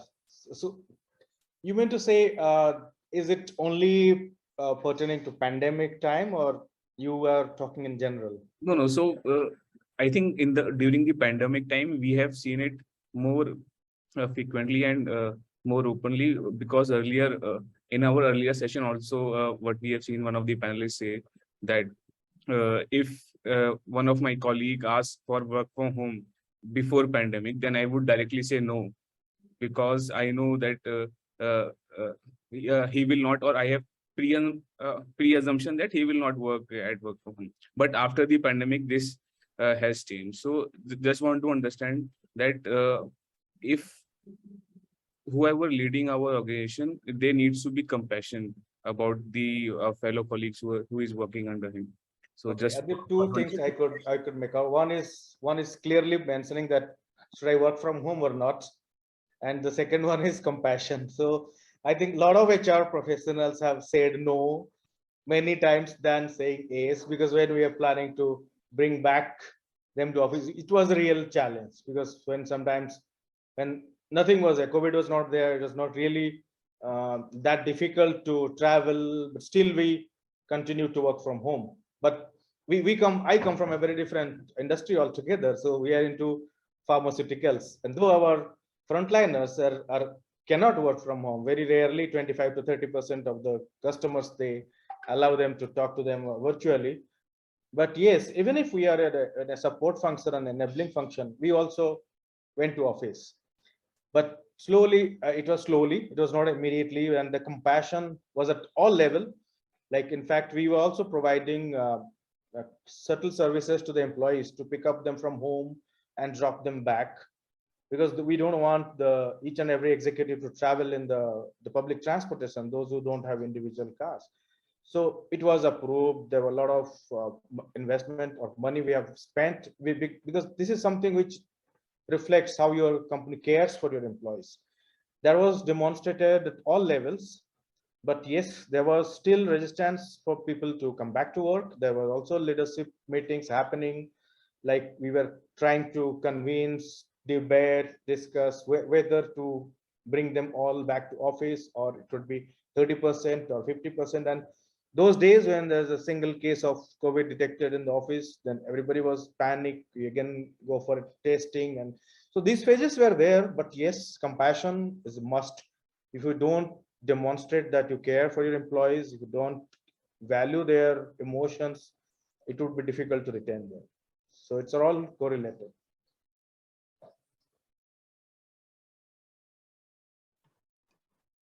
Could I answer your question, Adib?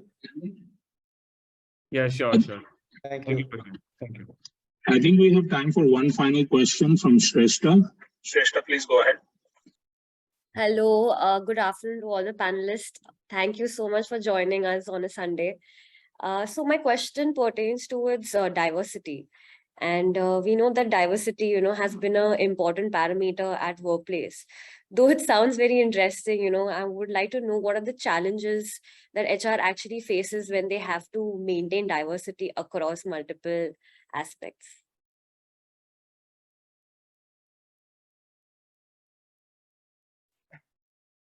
So I can take that, Divya. Sure. So a very interesting question, and I believe everybody in 2020 and the era talk about diversity.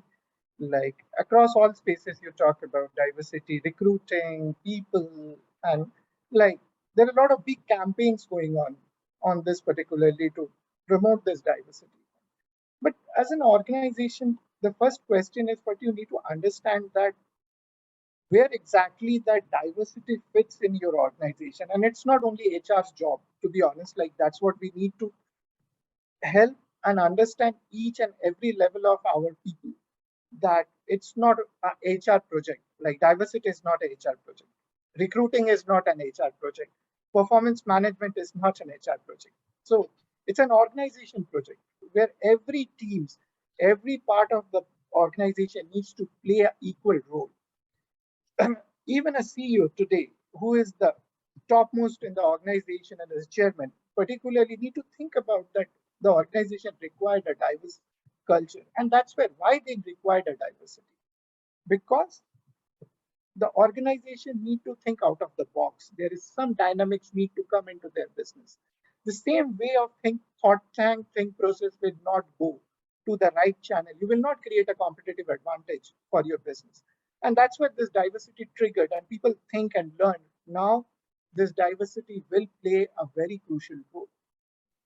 There are a lot of spaces when I typically work with Accenture and consulting, work in BCG, like we do a lot of traveling job. Like we go to a client space, we are almost like 5 days in a client job.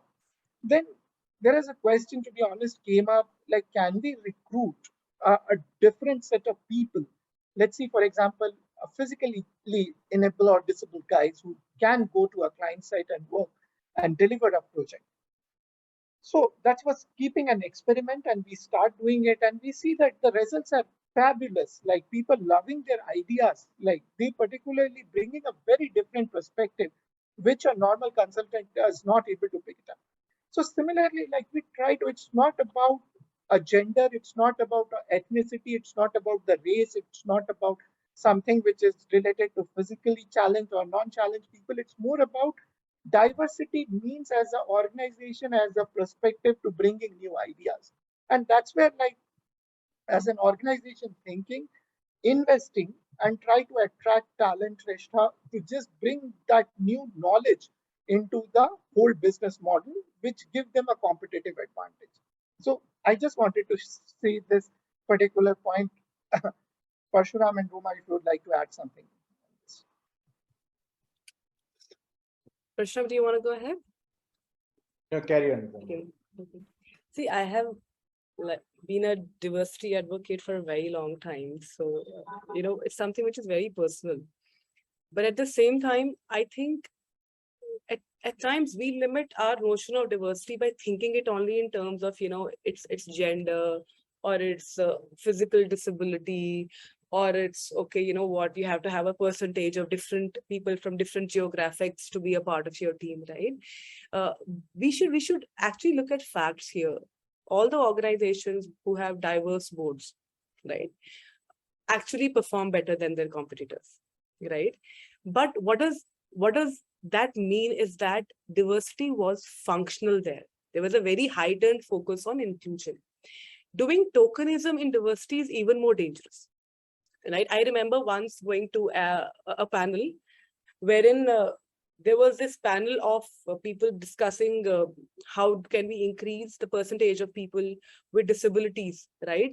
And my question there was that the panel doesn't include anybody who has a physical disability or a mental disability. And see, this is very critical. This is no different than the world of Gora Sahab deciding for, Kala Sahab. Actually, this is more dangerous. This is more insidious.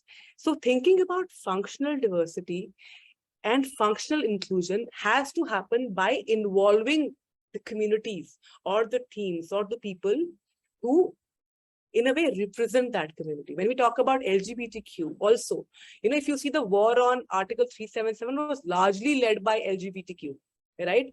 Folks who were non-LGBTQ initially, many advocates did not join the fight, right? So we have to be mindful of that inclusion is all about showing up with the right intent and making it functional and not doing tokenism. Unless it is functional, right, it makes sense. It's very difficult for business to integrate it because eventually, as I said, there is a reason why business exists. It's to create value for its employees, shareholders, everybody. So we have to ensure that we don't just pull in people with different backgrounds. We ensure that they seamlessly integrate And that is where inclusion becomes important, right? And I'll give you another example why I think it's important today. Today, when I'm hiring, even in Zepto, it's very difficult for me to hire in specific roles. Women who are very difficult to hire, women, let's say, or LGBTQ, very, very difficult to hire. But when I look at gig, like my entire Zeptons, who are my rider partners, right? They're all gig workers. I actually don't see a challenge of diversity or inclusion. I have so many people from so many different faiths with disabilities as well, who are already there. And I think that is where gig, when we talk about flexible working, is actually by itself creating that revolution wherein there's an opportunity to have a lot more inclusion. So we have Diwali parties also, and we have iftar parties also, right? Because it makes a lot of business sense. It ensures that it's not, putting them on a pedestal and giving them something. It's involving them seamlessly in what already exists by making it much more comfortable for them to operate, right? That is a big part of how we do it. That said, to start the revolution, at times, if it's not happening naturally, there's nothing wrong in bringing an intentionality to it. So there was a time when, female workforce of a specific percentage was a must in banks in India. I don't know how many of you remember. It's not by fluke that so many banks in India have very strong women in C-suites, right? So define what is it that you want to create. How can you seamlessly integrate functional inclusion? And if it's not happening naturally, don't shy away from making it intentional also, because it has to start at some point. Very well. Parshuram, over to you. You want to add any parting thoughts? I would not be able to add anything because I have been here for last 7-8 years and I didn't see any such regulations here. I'm neutral. I go with your feedback. Thanks. Thank you. Thank you so much for the amazing answers and perspectives that I've gotten today. Well, I would like to thank our esteemed panelists for being so patient with all these questions. It resulted in a truly interactive session. At this point, I will hand the control over back to Ms. Divya Inamdara, and she can wrap the session up. Thank you, Shaunak, for that. I think the way we started the panel discussion with one single topic where we had the teamwork and collaboration, and from there we moved on to different perspectives from our three panelists who threw light from their own industry and from their own experiences. Especially, I think that's one point is something that I can still resonate with what Roma man mentioned about business strategy, HR being part of there as well. And then going back to Digvanta sir's point about the data playing a very important role. And then Parshuram sir adding details to that. It was a fantastic session to hear from all three of you. Indeed, it was a pleasure to host and moderate the session. Thank you so much for taking time on a Sunday afternoon and coming and being with us. And with this, I would like to end the session and give it back to Shilpita if there are any closing remarks. Shilpita? I think everything is covered. Thank you so much to all the panelists, and it was really very insightful session. So moving on to the fourth panel, I think we have Bharat Rao to start with. Thank you, Digvanta ma'am, Roma ma'am, and Parshuram sir. Thank you so much, everyone. All the best. All the very best. Thank you. Thank you. Thank you all. Bye.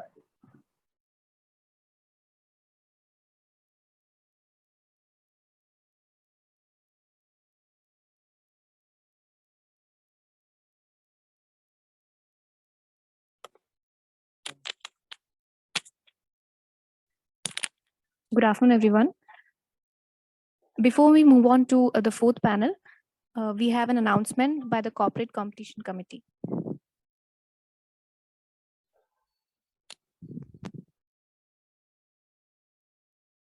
Hello. Hello, everyone. Hi, Sophia. Hello, am I audible? Yes, yes. Yeah, so good afternoon, everyone. This is Sophia from Corporate Competition Committee.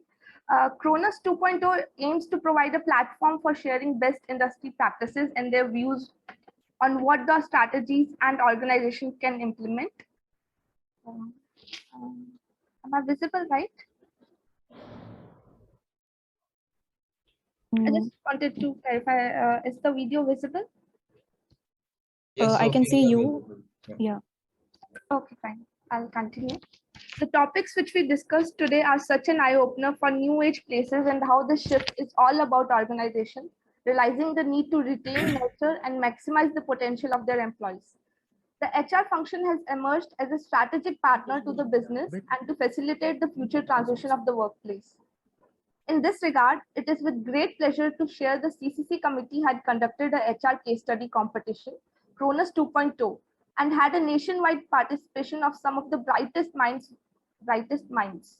We are here to announce the result of the competition, and a big congratulations to all the winners and to all the participants for participating in this wonderful competition.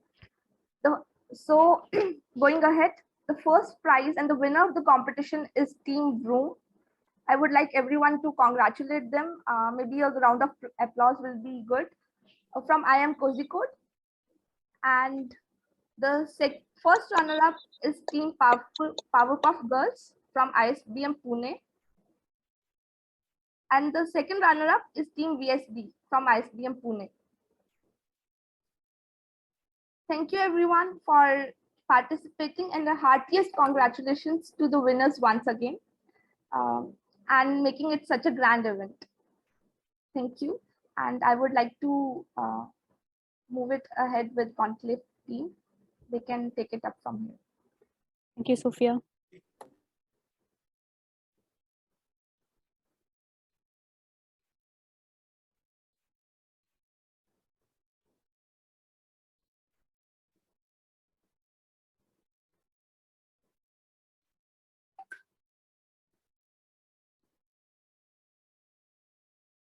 Good afternoon, everyone.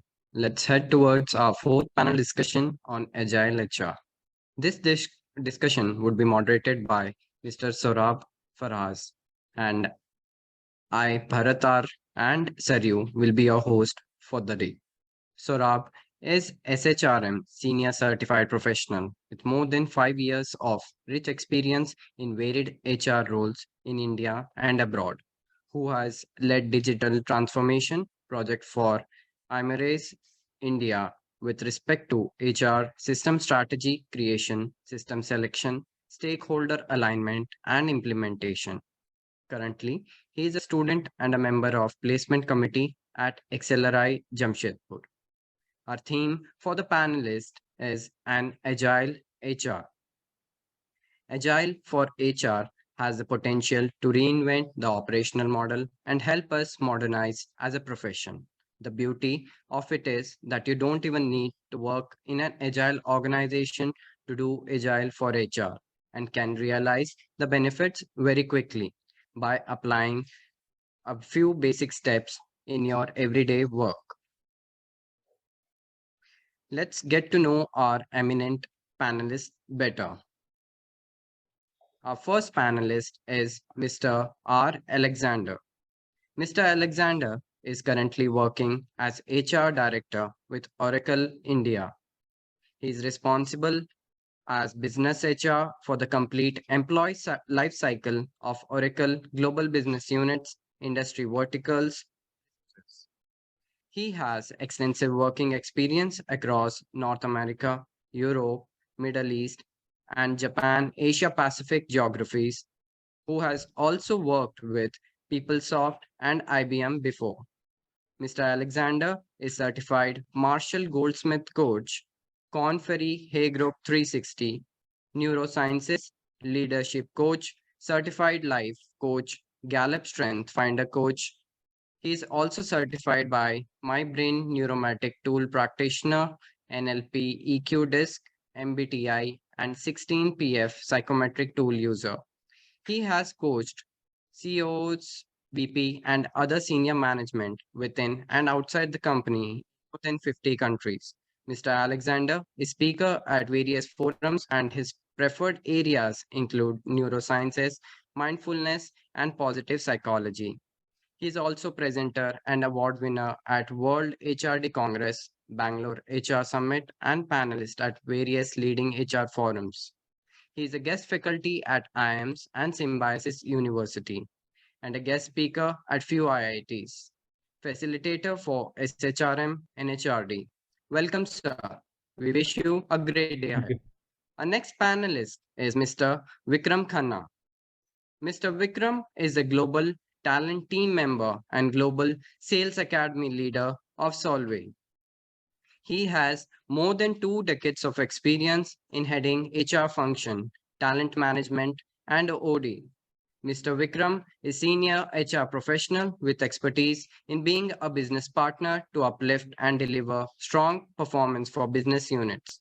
He has headed the people functions to be a trusted advisor to the C-suite and ensured the achievement of critical business objectives in a fair, transparent, and ethical way. Mr. Vikram has a core competency in talent management and capability development. We welcome you, sir. Wishing you a great day ahead. Now I request Saryu to please take over. Our third panelist for the day is Dr. Nidhi Dhanju. Dr. Nidhi's professional journey started as a learning and organization development professional about 18 years ago. An avid traveler with a passion for people and culture, her core areas of work are in various facets of human resources and includes institutionalization of leadership assessments and development, alignment of business with people practices, diversity and inclusion practices, organizational effectiveness practices, executive mentoring, innovation management, and leadership development interventions. Dr. Nidhi is currently leading the people practice at Praj Industries, a global leader in biotechnology and engineering space. Her role includes all facets of human elements at Praj that includes human relations and resources, admin, sustainability, and CSR. Prior to Praj, Dr. Nidhi was the Vice President of Organizational Effectiveness at Thermax, where her role included the entire gamut of corporate HR, including talent development and succession planning, compensation and benefits, HR system, senior and entry-level talent acquisition. Prior to Thermax, she was with Infosys, where she was involved with building cultures of innovation.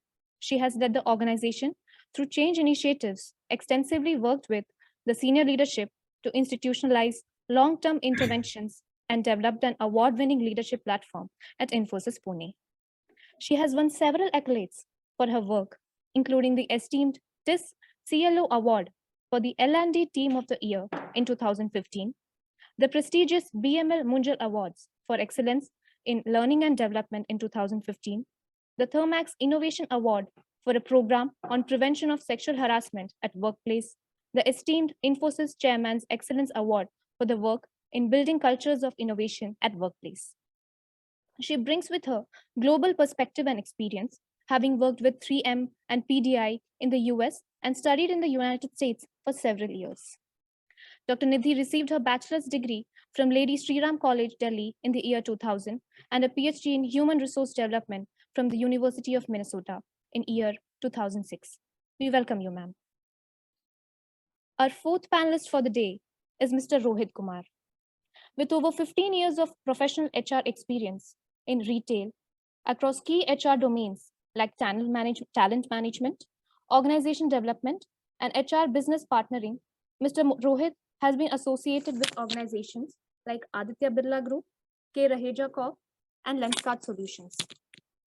Before his current stint with Landmark Group as Head Human Resources for their Food and Grocery Business Unit, PAR India, he has been instrumental in consistently ensuring his organization being certified as Great Place to Work, while as professional, he has been honored as one of the top 10 L&D leaders in retail and e-commerce industry in India for 2022. He has also received Eminent Achiever of the Year in 2016, Chairman's Award for Innovation at ABG, ET Young Leaders 2017, and also as Most Promising Newcomer at ABG at the beginning of his career, which is the award that he cherishes the most. An avid retailer by profession, his experience spans across apparel to spectacles and now to food and grocery, with in-depth understanding of consumer behavior in retail space and decoding employee psychology at work. We welcome you to KRONOS, sir. Thank you so much. Now, I would request Mr. Saurabh Faraz to take over for the panel discussion. Good afternoon, everyone. Students, faculties, guests, and panelists. I hope I'm audible.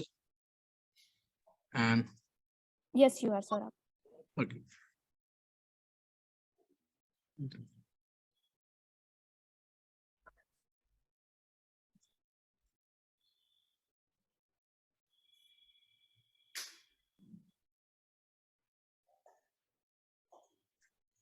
Okay, so I welcome you all for the fourth panel discussion of the day, KRONOS, the CHRO Conclave. So let me brief you about the agenda, about the panel discussion on topic Agile HR. So we'll begin with the details of the topic and then views on the topic from all the panelists individually, and followed by a few pertinent questions on the topic, and then we'll take some questions from the audience. Hope all the panelists are ready and okay with. So just give me a thumbs up at least. Okay, perfect. So let's begin. Throughout the day, we have been through topics such as rise of people analytics and future of work, mandate of flexible work conditions regarding time and location, strategies to navigate era of teamwork and collaboration, where we have learned the nuances of respective domains from industry experts themselves. And now in our closing panel discussion, we are going to touch on the topic that epitomizes the HR in the new normal to become more customer-centric and employee-centric at the same time. Leaders in HR have been looking for a solution to this problem. And could the answer to this lie in having a more agile approach to HR? It's clear that in a world with a lot of uncertainty and ambiguity, coupled with volatility and complexity, the need to adapt fast is imperative. HR faces the same reality of solving problems faster by modernizing and digitizing the function. In other words, HR needs to urgently adopt an agile approach to transform the world of work. Currently, agile approaches sporadically appear in various HR processes, such as talent acquisition and performance management in particular. Yet it is slowly starting to permeate into other areas as well. Agile HR can appear to be complex. So to begin with the topic at the start, let's say the definition from Althassian is agile is an iterative process to project management and software development that helps team deliver value to their customer faster and with fewer headaches. Instead of betting everything on a big bang launch, an agile team delivers work in small but consumable increments. Requirements, plans, and results are evaluated continuously. So teams have a natural mechanism for responding to change quickly and succinctly defines the agile methodology and contextualize it. That is primarily an approach to project and software development first. Agile, of course, has its roots in the software development world, where it was introduced as a way of working to meet rapidly changing and complex customer demands. As the Harvard Business Press Review says in their piece on the new rules of talent management, Agile isn't just for tech anymore. Now it is transforming how organizations hire, develop, manage, and retain their people. The mindset and the principles of Agile are increasingly being tested out in the world of human resources. And we have heard a lot about Agile in HR, but what does it actually mean? And what does HR need to do to adopt some of this methodology? So now let's listen to our experts and try to understand the landscape of being Agile and how it could be imbibed in HR to make HR more agile. So we would begin with Alexander sir first. Sir, over to you. So give your perspective on Agile. HR. Yeah. Thanks, Saurabh. Saurabh, my voice is agile or fragile? So it is agile and very audible. Wonderful. Perfectly fine. Wonderful. So that's the right context to start with. So agile, though we tell it's a new concept, it has been there for decades. So if you look at 1940s, Toyota started the Kanban system kind of thing, where in the Toyota assembly line, what were the blocks? What were the priorities? And it has evolved over a period of time. So, but in the 1990s and 2000, especially the internet technologies, that is where in the IT industry, because if you look at all the industries, the IT industry has been the pioneer. now, because we had the waterfall method and very delivery focused. And in the early 2000s, the agile thing has come into play, the methodology. And if some of you remember and are avid readers, Nassim Taleb, who has written bestsellers like Black Swan, he also has another book called Anti-Fragile, where he talks about moving from by default, we are all fragile. And how do you move from fragility to anti-fragility? And that means you reach a level of expertise that you take that change in your stride and leverage that. Like, you would have seen during the COVID situation, many companies failed, but many other companies, including some liquor companies which started, which dropped their assembly line on making maybe beer and stuff like that, but then they were making the sanitizers and face mask and things like that. So that is the agility we are talking about. How do we, when the change is so rapid today, how do you manage the turbulence? Like whenever we are traveling in an aircraft, we wear the seat belt. But today in the industry is in such a thing, because maybe 10 years, 20 years back from the US Army, we got the VUCA world. Couple of years back, we got a new model around the COVID time from CCL, the Center of Creative Leadership, called the RUPT model. And today we have something called the Bunny model. You can look at all three, is all about, they tell the only certainty is uncertainty. And we need to have agile processes to manage the change in the right manner. And how do we make our processes, philosophy, set of values? Because agile is a philosophy, a way of thinking. It's like Zen Buddhism. And how do we make our company and people awesome? That is agile. And there are more to come, but then I will pass on back to Saurabh. I can go on and on about safe methodologies. There is another Scrum methodology called Lean. There is another one called DAD. There are less. There are so many things there, but it is all about how we make everybody awesome. So back to Saurabh. Thank you, sir. Touching from 1940s, how agile actually being transformed till 90s, and then now with the infusion of internet to 2020s and beyond. So I'll pass on to Vikram, sir, to touch upon how to actually transpose and transition from agile, let's say in an industrial perspective, to agile in HR, which is completely different world from our angle. So how to actually transition to and use those methodology and philosophy? Thanks, Saurabh. Am I audible? As agile as Alex was? Yes, sir, perfectly fine. For audible and agile, both. Thank you so much. See, from the perspective of the understanding agile, I think it's more through, you need to look at what's the outcome that you're looking from agile as a perspective. It's about keeping the customer within the centricity of everything that you do. And in our case, if I look at HR, then it's more about how you look at business value for your customers and value for your employees. So how do you create and keep looking back at your processes, policies from an HR perspective to create value? Now, I want you all to look at it, and this my perspective, I'm just sharing my perspective.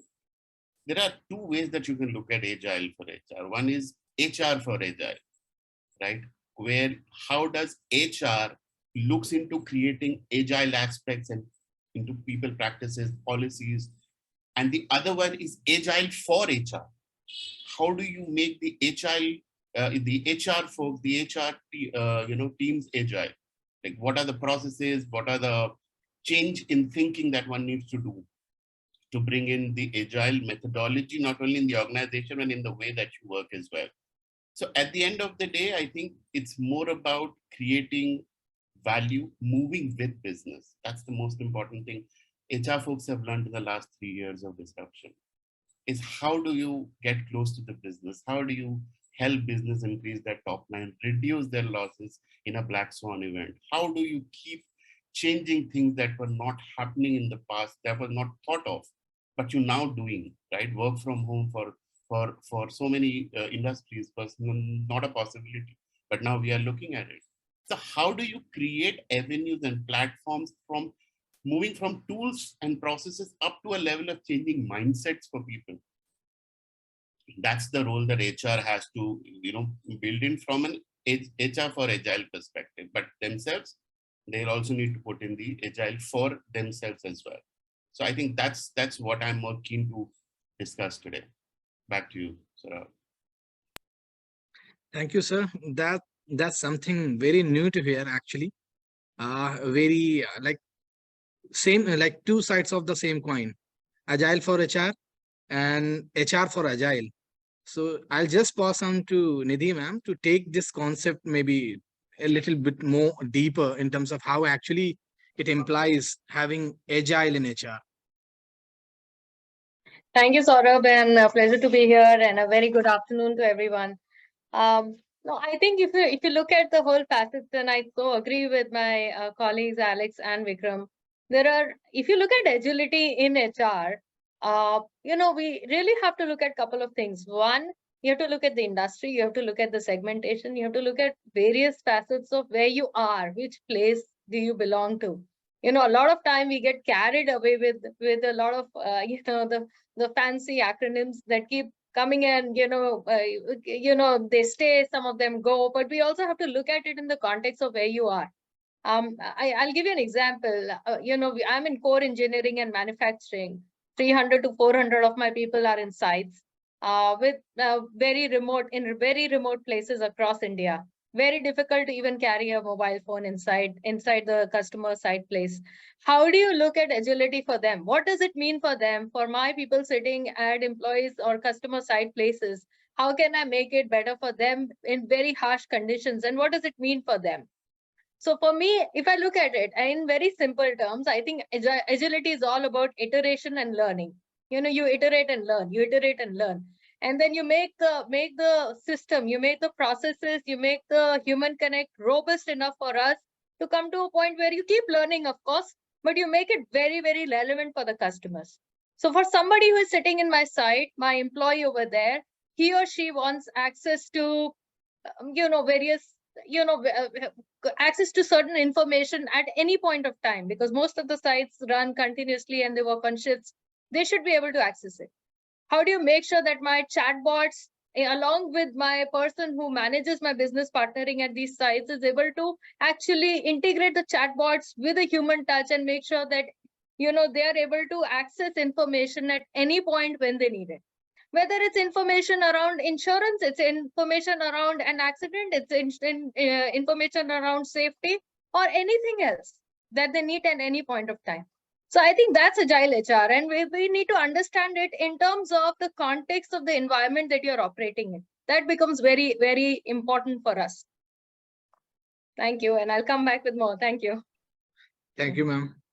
Yeah, so contextualize the environment and then check for your own employees, like how much they want and what they actually want in terms of policies, processes. There might be stringent policies, there might be stringent situation as well, environment in agile, and adapting to those will actually transform their own processes and their own lives. So moving on to Rohit sir, so just to ask him like to add his viewpoint in terms of agile HR, how to actually take it and take it forward. Sure, thank you so much. I hope I'm audible, Saurabh. And first of all, good evening to all, and glad to be here for the right topic, which is Workplace 4.0. So last 2 days I've been following quite a bit with the KRONOS. And, the 4.0 version is the latest version. So every version keeps moving on, just like any Microsoft or any other software. And I think there is no more relevance to it than now, because, the people who are part of this call and also people who have joined from the other institute are going to be part of this 4.0.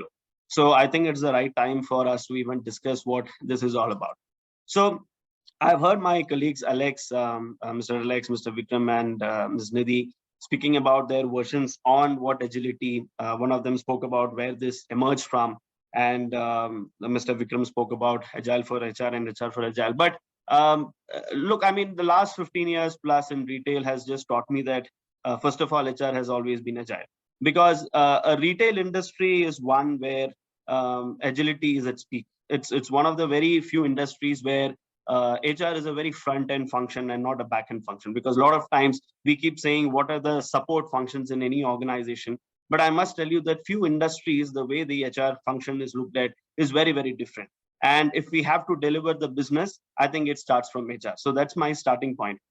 When you ask me, Saurabh, what do I think about agile HR? If I have to just specifically speak about what is agility in HR, I think the closest definition that comes to my mind is the mindset.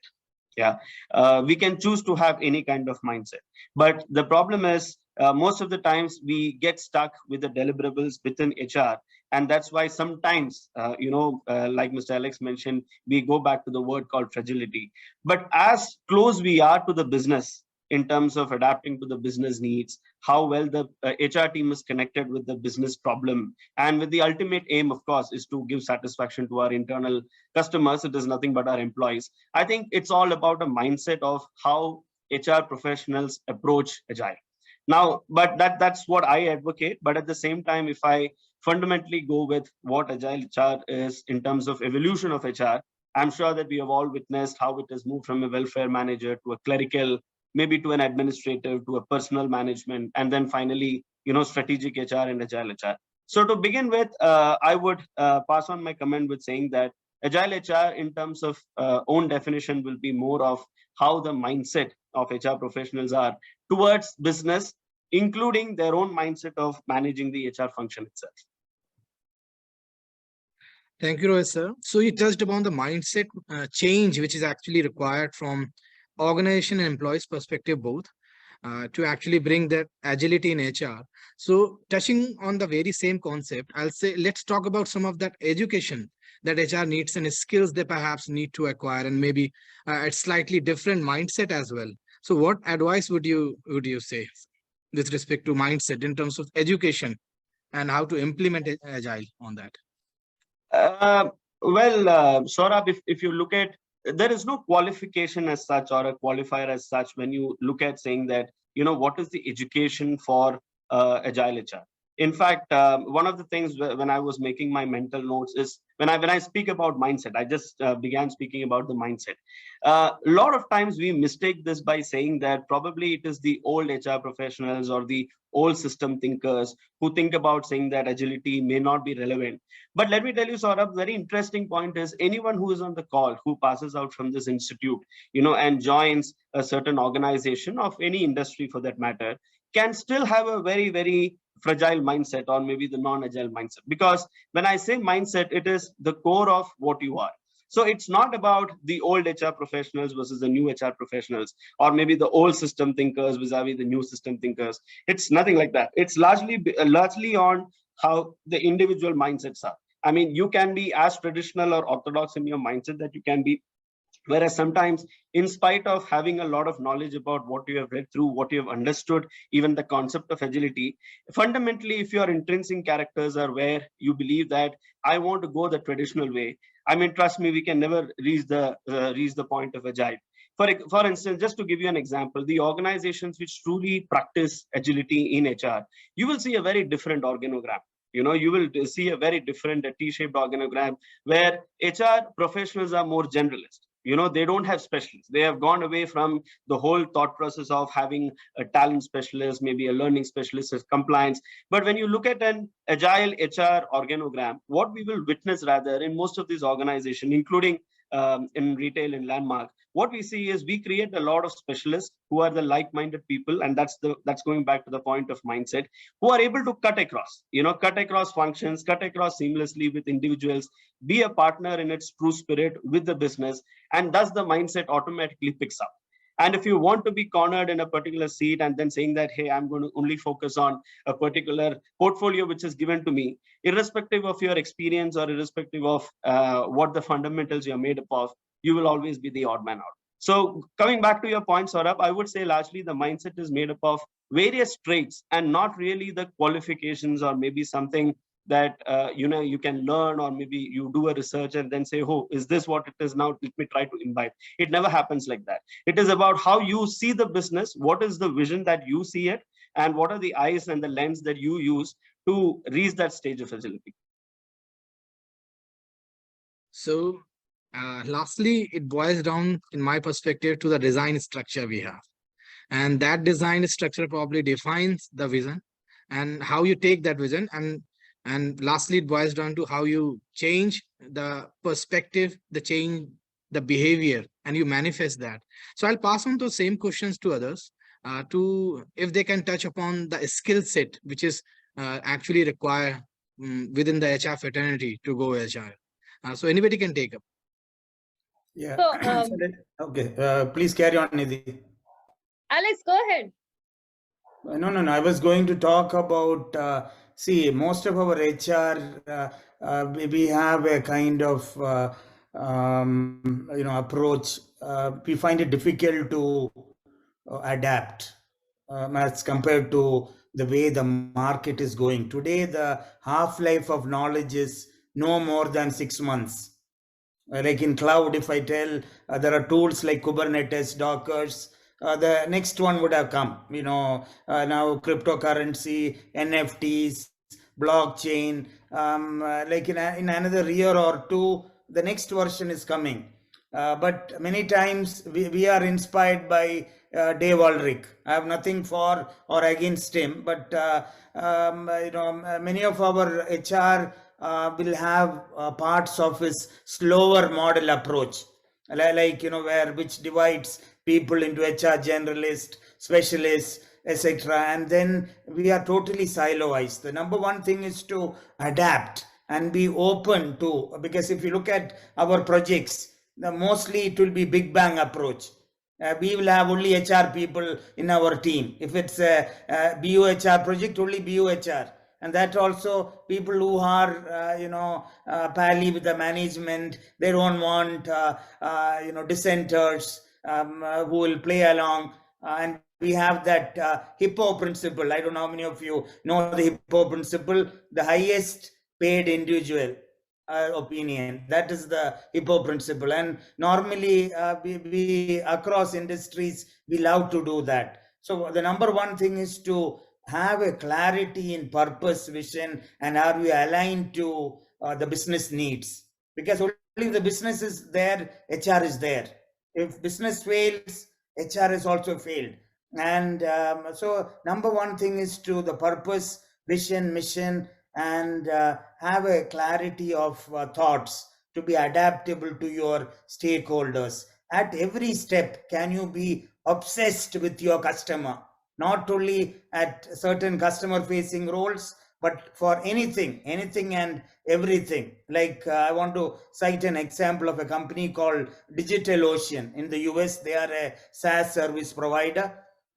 So some of the cutting edge things they have done is, like, they have taken away annual appraisals and no annual hikes. Hikes will happen whenever there is a market need for that to happen. They have included agile coaches with all businesses, including HR, Scrum Masters there. They have looked at compensating people filled with purpose, creativity, learning, knowledge sharing, which are all key agile values.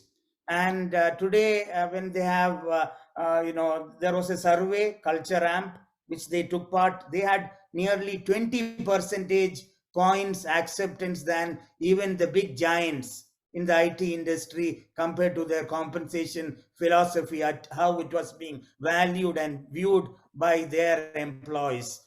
Treating your employees as customers, no less. Like I will just quote Vineet Nair, who said, employees first, customers second. If you treat your employees well, customers will be treated well by the employees. The third other aspect would be, can we have multi-skilled, multi-talented, and multi-department people in each project, so that they can add on to each other's thoughts, perspectives. You have a different thought process, and everything can be iterative rather than the Big Bang approach. So these are some. I have another 4 or 5. I'll hand it back to Nidhi, Danju. Back to you, Nidhi. Thanks, Alex. And I think very rightly put. And even Rohit, what are the structures that support you? Just add something. I mean, all of these are such valid points. But couple of other things. What's the place of HR in the organization? Is it still policy, guideline, and the usual compliance and everything? Do you have a place in the executive council? How many times do you meet the CEO, CXO levels in the organizations? What kind of meetings are you invited to? Are you part of the annual business plans and strategic business plans discussions in the organizations? I think those are the kind of questions that students need to ask. When you're looking at pursuing careers with organizations, because a lot of it is around the context of HR itself in the organization and how professionals, managers, and business leaders behave with context of HR and what is in their minds. Of course, one aspect is, of course, about changing mindsets and trend sets. That's a different aspect altogether. But these are some questions to ask. And I think what Alex said, what Rohit said, what are the kind of structures that you're going to be working in? What kind of managers as HR leaders do you see them? How much of a business context do they have? How many times do they actually go and interact with business leaders, or are they just sitting in their nice AC cabins? I think that's really some relevant things that all of us need to ask as HR students when you are looking at kind of organizations or partners, or even starting up that you want to look at, because that's really going to define the culture of HR that exists in the organization. I'll just pause here and pass on to Vikram for further comments. Thank you. Thanks, Nidhi. And I totally agree with you. I just put a few things on the table for retrospect for people. Like HR, if you have to look at being agile, needs to move from prescriptiveness to adaptability, as a mindset, moving from secrecy to transparency, right? How do you create things for your own self first, clean your shop first, and then go and clean the organization? Like create certain practices within you, like stand-ups, like prototype testing, reviews, Kanban, somebody spoke about earlier. How many of us look at that? How do you do your own portfolio management as an HR function? That's also important, because today there's so much on your plate as CHROs. All of my esteemed colleagues in the panel would know that there is everyday fire when you reach the office because there's something or the other happening. How do you do these things? How do you create a working agreement with your business as an HR function? It's also being a mindset that you look at it. That's from a mindset perspective. But if you look at from the core work principle perspective, how do you co-create experiences within the organization as HR? Not only be prescriptive about how this has worked for me in my past organization, how it is contextual for this organization right now, and how do you involve people to co-create all the processes that you're looking at? How do you empower people with meaningful data? How do you help managers take informed decisions around this? That's the change that as a mindset HR has to have if we want to be an agile function. Looking at risk for that matter, we have all been brought up in a way where we look, faith-driven change management. Like if we do this, this will happen.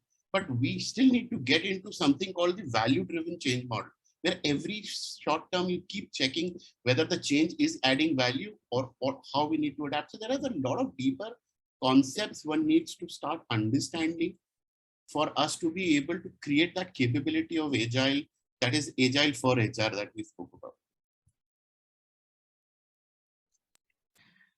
Thank you, sir. Touching on beautifully to the entire context. So I have two follow-up questions in terms. Alex, sir, he talked about like being employee centric and then employee takes care of customer. So my question is, can't we be both, like being customer centric and being employee centric at the same time?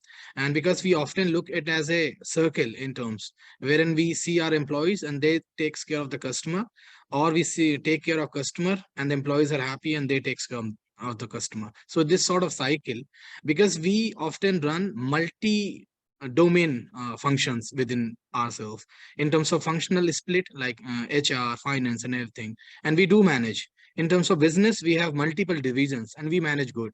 Can't we have these two paradigm equally managed, equally being taken care of? And can there be this agile HR framework or methodology could be solution to that dichotomy, and there could not be a circle behind that we manage both customer and the employee at the same time? So yeah, anybody can take. Saurabh, from where I look at it, customer, of course, is the customer value is the utmost important when I look at from an organizational existential perspective. And then comes the business value. Let's not forget how the business value would also create. And eventually, when these two values are of prime importance and are doing good, employee value will definitely come in, because that's especially what Rohit said in a retail environment. If you're selling well as an organization, your people are getting good incentives, and people are getting good incentives there. So depending upon how you look at it, the sweet spot is in the Venn diagram of all three of these, which is customer value, which is business value, and then employee value. How do you create an amalgamation of these three values and start looking at your processes? That's where the actual sweet spot of agile HR comes into. That's what I wanted to add. So I'll add a little bit to what Vikram said. First of all, I mean, customer and the employee, what you're talking about, sort of, I mean, for HR team, employees are customer, right? So both are the same. But if you look at how do we integrate business and probably employees, if I've understood it right, that how are we integrating both? There are two things that comes to my mind primarily, Saurabh. First is about a very important element called communication most of the times. We talk about collaboration, working with these kind of traditional thinkers, like you asked me, saying that, how do we differentiate? But I believe that communication is the most powerful thing that can drive change anywhere. Now, in this case, let's understand that the more we communicate and make them part of the problem, the easier it gets to drive the change. Sometimes you overdo it, which is completely fine. But at other times, because you cannot keep the person outside the problem, probably the person will fade out. The whole point is the communication. How do we make it so seamless in terms of what we would like to communicate and what the person understand the other way around is the key for in terms of how do we align both sides. The other point is also about sometimes around messaging. The messaging may be a part of communication, but I just want to split and call it out, because sometimes what actions do you do inside an organization sends across a very, very strong messaging. It's very interesting to see how these days organizations have got new kinds of very fancy HR designations, like chief heart officer, chief purpose officer. Yesterday, I read about something called an adventure coach. I'm really keen to understand what are the key responsibility areas for someone like an adventure coach. But the point is, that particular organization is something probably is moving ahead in terms of the agility in HR, because they are at least trying to send a messaging across to the rest of the organization, what they are trying to drive. And when customers on the other side, so here is where, from a business angle, I'm trying to communicate a certain messaging to my people, saying that, hey, as a team, let's drive towards maybe agility, maybe a change management, or whatever we want to drive. But the listener, the one who is taking this on, which is the employees in this particular case, when they hear these things, they know that, oh, there is a purpose and there is something that they would want to drive, and that is why they are. Otherwise, you can just sit, continue with whatever you're doing, just like Mr. Vikram mentioned, saying that, how do we change sometimes the mindset? So 2 points I just wanted to add is, one is how effectively we communicate both sides so that there is a sync, there is an integration between the two parties, both business as well as the customers. And the second part is maybe something a little intangible, I would call it, a very subtle way to send some bit of messaging to the organization and to the customer, saying that we are thinking on those lines and we want you to be part of the change. Alexa, Nidhi ma'am, the question extends to you. On a lighter note, Rohit talked about adventure coaching. Rohit wants to know more offline. I will take it, including there are now passion coaches, value coaches, dating coaches, friendship coaches. In any area you have, everybody wants to be a coach, and everybody thinks coaching is a great thing to do. But when you go deeply into that area, people do not know that even the difference between coaching, counseling, mentoring, training, teaching. They feel everything is the same. You will have there's a Kerala dish called avial, or a thing where you have all the vegetables and you will have everything there. So absolutely, it will be a real adventure. Yeah, jokes apart. So what I would say is, see, now there is a wonderful concept, like, because we are mostly students. One of the certification I did was in Agile HR, and there was a wonderful model called the Agile Onion. This was made by a gentleman called Simon Powers, where he talks about how from the nearest one, which is visible, that's your tools and processes, and then you go on to the practice, philosophy, values, and finally the mindset. So at each level, because when you go from the outer layer to the inner layer, the visibility becomes much lesser. Like somebody mentioned when asked, what is the culture of your company? Then the person said, culture is the smell that I get when I go to my workplace. And I'm not talking about Starbucks. They charge a lot for that smell. So, like, how do you build that culture? That is extremely important, because as a coach, when I even train frontline managers in coaching, they still go back to the prescriptive mode. At the end of the coaching, I play a role play with a volunteer. Okay, an employee is coming late to your team every day. What do? Quickly, they want a solutioning. I will put him into time management. I said, don't you want to talk to the employee that what is the reason for the delay? It could be something else. It could be health reason. It could be a COVID in the family. It could be something else. So starting from, see, when you talk about employee experience, there are multiple factors, everything from purpose building, visioning, employee engagement, creating that belongingness and inclusiveness, chemistry, credibility, compensation, total rewards and appreciation, two-way communication. So when you have that wholesome, it becomes that EX factor, because you also brought out EX and CX. I would say that in the future, EX and CX would be almost overlapping with each other. That's going to be the future, because you don't even have your employees. Today, if you look at the hybrid workers or people who are remote working, for them, what is the culture? The laptop is the company culture. That is the only thing they know about the company. I don't say, I'm not a proponent of either. I feel hybrid may be a good mode. But then initially, if you want to be mentored, coached for some period of time, you need that environment, the physicalness, the physicality. So when you have those things, things can change. So it starts from the culture. Are we able to collaborate with non-HR? Can we look at a coaching model for not only for them, even for HR? Coaching versus prescriptive, because it becomes extremely difficult. Why I'm taking coaching is because it is letting go, questioning over providing solutioning.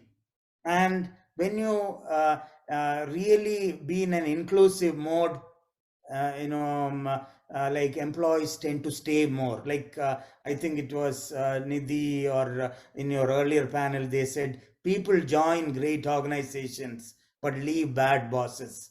It's a leadership issue. Today, when we talk about the great resignation or the quiet quitting, very quietly only we talk about those things. People who want to continue in the company without just getting fired by only doing what is needed to be meeting expectation. If it's a 3 on 5 score or a 40%, the moment I get 40%, then I stop working. Then I'll be very relaxed, So it's all about creating that purpose and vision. And it is not the salary alone, but we always think it is salary. But can we be adaptive and iterative and look at our end customer, and most importantly, human centric and employee centric? Even in that high technology, another area is we are a pretty backward in adopting and being adept at technologies. Because if you ask in HR, the most they will know is Microsoft Office. And then and we expect a seat at the table. But actually what is happening? We have a seat on the table. How many CHROs are there in India who have really gone to be a CEO? It's a handful. Globally also, if you see, it's a handful, including there is a lady, one of your ex-alumni, who's now heading a fragrance company based out of Paris. So very, very few people who have. So if you want to really move HR, push the needle and move from being at the table and come to on the table, that is a paradigm shift that we need to take. That exponential drive within ourselves and imbibing all the stakeholders around us. And then it's going to be a win-win approach. Back to you, Sarab. Thank you, sir. So moving on to Nidhi ma'am, extending the same question before we move on to specificities, if she want to add upon anything. No, I think, there's so much Alex has already said and such amazing insights really. But I just want to bring in one piece here around business, which is the organization context versus employee aspiration. It's never versus, it's and, and most organizations look at organization context and employee perspective as two separate things. The idea is to actually marry them. So how do you marry organization context and employee aspiration is going to be what we all need to be striving for. And Alex G and Rohit and Vikram, I think, have put such great points together. So I just want to, leave that to the students and to everyone here, that how do you look at that? Is going to be define the workplace and the culture of the organization. How do you actually end up marrying that? Because even organization has some expectations and a context, and so does individual and the employees. And how do you marry it is going to be how we create the magic. Thank you, ma'am. So Alexa, you have touched upon that hybrid model wherein to actually deploy in the company. So when we talk about like having HR team, so if we deploy agility in HR team, how actually it looks like how to actually go about it and making those teams which are actually agile. See, I think Vikram had earlier mentioned, even in companies which do not have an agile, we still can have the agile mindset and follow the approach. It's not that difficult. So if you want, and we have to start with putting our own house in order. So if you look at, Rohit mentioned about HR already being agile, and this is only a old wine in new bottle, like Bira is a new kind of beer. It's still the old thing. I'll slightly disagree, because see, if you look at organizations like Harvard Business School or Harvard Business Review in 2017, they had the front page of their cover showed "Bomb the HR," and it was a grenade shown in the cover page. And they mentioned that HR is the most hated function in most organizations. Why? Because they are seen as the party stopper, or the policing, the policeman, the bad cop, versus the everybody else is the good cop. So somewhere we need to, things are changing. We need to build more of credibility and visibility for ourselves, and showcase and involve collaborate with different stakeholders, where people see the value we are generating. Because at the end of the thing is that it's great to be obsessed with your customers, internal and external, but can we portray that? Can we define? Because many times also one dysfunctionality that we have is the data. Because many times if I tell, oh, I trained somebody in conflict management, before he was conflict, 92% conflict, now he conflicts only 85%. I cannot show that, because, and the danger of data is, if you torture data, data will also confess.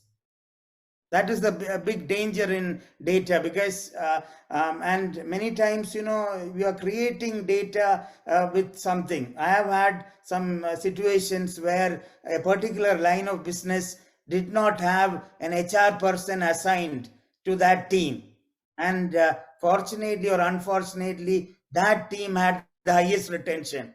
So if I take the data, I will say, don't have BUHR, the attrition will be lower. So that is where we need to be careful about leveraging data. We need to take a holistic view, a systemic view of, like I mentioned, about the 6 or 7 parameters of creating that EX and CX factor.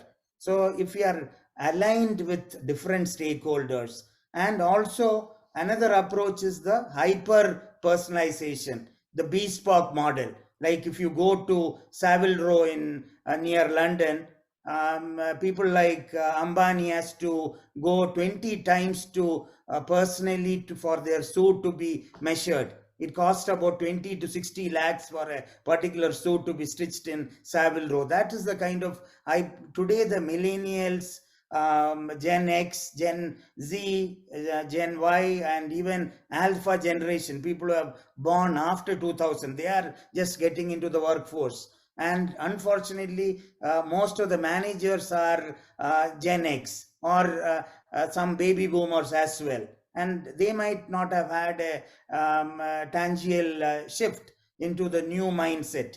Because like as Carol Dweck says in her book, Mindset, mind is set. It's very easy to say, change the mindset. Because that is why it's called mindset. It is extremely difficult to change the mindset unless you tackle the problem early stage career, or even when the person is in school. Because most research in neuroscience say by the time you are 10 to 12 years old, your values, your beliefs are conditioned. Then an air condition cannot change that condition. Back to you. So, Saurabh, I suppose you asked about agility in HR, right? Because yes, especially just question what's the track of the question. I'm just converging onto the question actually. Yes, sir. Please go ahead. So when I heard you, I think the question was more on how do we bring in agility in an HR function as such, if I've got it, Saurabh, right. My 3 points to it, something which is, since there are a lot of young minds sitting over here, some very simple tools and techniques which has helped me to drive towards agility in my organization, because we have been, I won't say to what extent we have been driving success, but I would say that we have at least taken the baby steps towards driving agility. The first point would be to understand that we have to move away from the traditional HR desk jobs. So for example, one of the initiatives or one of the simple actions, or I have taken in my own organization, is that in most of the organization, you will see that HR sits in one floor or maybe one department, which is sometimes in a certain area, and so on and so forth. It's important we are part of the business. You sit within the business. Most of your conversations are with the business, and you have a seat on the table, like what Ms. Nidhi mentioned, saying that, how much do we have that? So if you have to have that, you have to break the silos and say that, okay, I'm part of the business and I said, even the small, like I was mentioning earlier about the messaging part, even, dismantling the togetherness of sitting together, because HR folks can always get back during their lunch or evening snacks or maybe a coffee break. But the point is, when they are at work, it's important that they sit with the business so that they understand. So that's point number one. Point number two, very importantly, what I believe is, Saurabh, that it's important to build a set of agile HR professionals in the team, and at every given opportunity. What happens is, whenever you have an opportunity to hire, you have a great opportunity to get someone with a like-mindedness or with an agile mindset. And the chances of hiring an agile mindset guy into the team who can drive the agility, what you're talking about, to be honest, is much simpler than changing the mindset of a very existing guy. Yeah. And I'm not trying to drive attrition. Please don't get me wrong here. But I'm just saying that how do we manage this? And at every point of time, coaching, like Mr. Alex was mentioning, sometimes you don't understand the problem and you end up saying, okay, let me send you to a training program or a coaching, etc. But the point is, the time time to be invested in these kind of initiations, vis-a-vis whenever you have an opportunity to build a great set of professionals to drive a certain mindset, I think that will be a great thing. The third point around is, when I was thinking about, when all the three panelists were speaking about, is sometimes I think as a team, HR, we have to sometimes stop doing what we like to do. Most of the times we get a feeling that we should keep continuing to do what we like to do, but we should start doing more of what we are expected to do. We love to do things which are closer to our heart in terms of learning and development, engagement, employee experience, and all these are absolutely important. But if there is something, a business KPI that pops up and saying that, hey, I have a real problem in terms of, let's say, driving customer conversion, or maybe a satisfaction score, a customer satisfaction score, or any other live problem from business, how are we able to say that, hey, we will pick this up as a team and we are going to have that a part of our KPIs, and we will be front-ending this particular KPI to drive results? Now that needs a big guts on saying that I will do what I like to do, definitely, because we are HR professionals at the end of the day. But sometimes it's also important that we understand and absorb what is expected for us to do. Yeah. And my last bit on this will be that as much as we measure, whether it is input output metrics, whether we can go back to the business and say, what are the outcomes of what we have done, 100% becoming 85%, like one of the panelists mentioned. I think we need to have very strong matrices around how do we measure input output. And the more we are able to get back to the business saying that the initiatives are resulting into something effectively, not just for HR, but for the organization, I think we really go back to what Ms. Nidhi mentioned, which is on the seat on the table. So my two takes was, Saurabh, largely saying that, A, move away from the traditional desk HR jobs and get into the business. Second will be trying to do more of what business expects us to do more than what we like to do. And third will be, whenever there is an opportunity, hire a like-minded set of people in your HR team so that they can drive agility rather than changing the mindset, coaching for an existing set of people, which we anyways do. And fourth and final would be, how do we measure and more measure about our input and output metrics, which can really impact the business. Thank you, Rohit sir. So I'll still extend the question before moving on to the next question. If somebody wants to add upon anything. Quick one, Saurabh. Yes, I think yes, ma'am, great please. points again, media, great insights when you come to and you listen to all your peers. It's so amazing to get insights for yourself and what you should be looking at. But one of the things I just want to mention, and since there are also young learners here, many times HR professionals don't kill the problem. Many times it's surfacely just pushed apart. You just kind of do a little bit of grooming job. I'll just give you an example. In one of my previous organizations, we had this whole conversation around innovation, why people are not innovating, right? And what do? You put on a training program. So the suggestion is you put a training program for innovation, and wow, it's going to solve your innovation problem. So what do?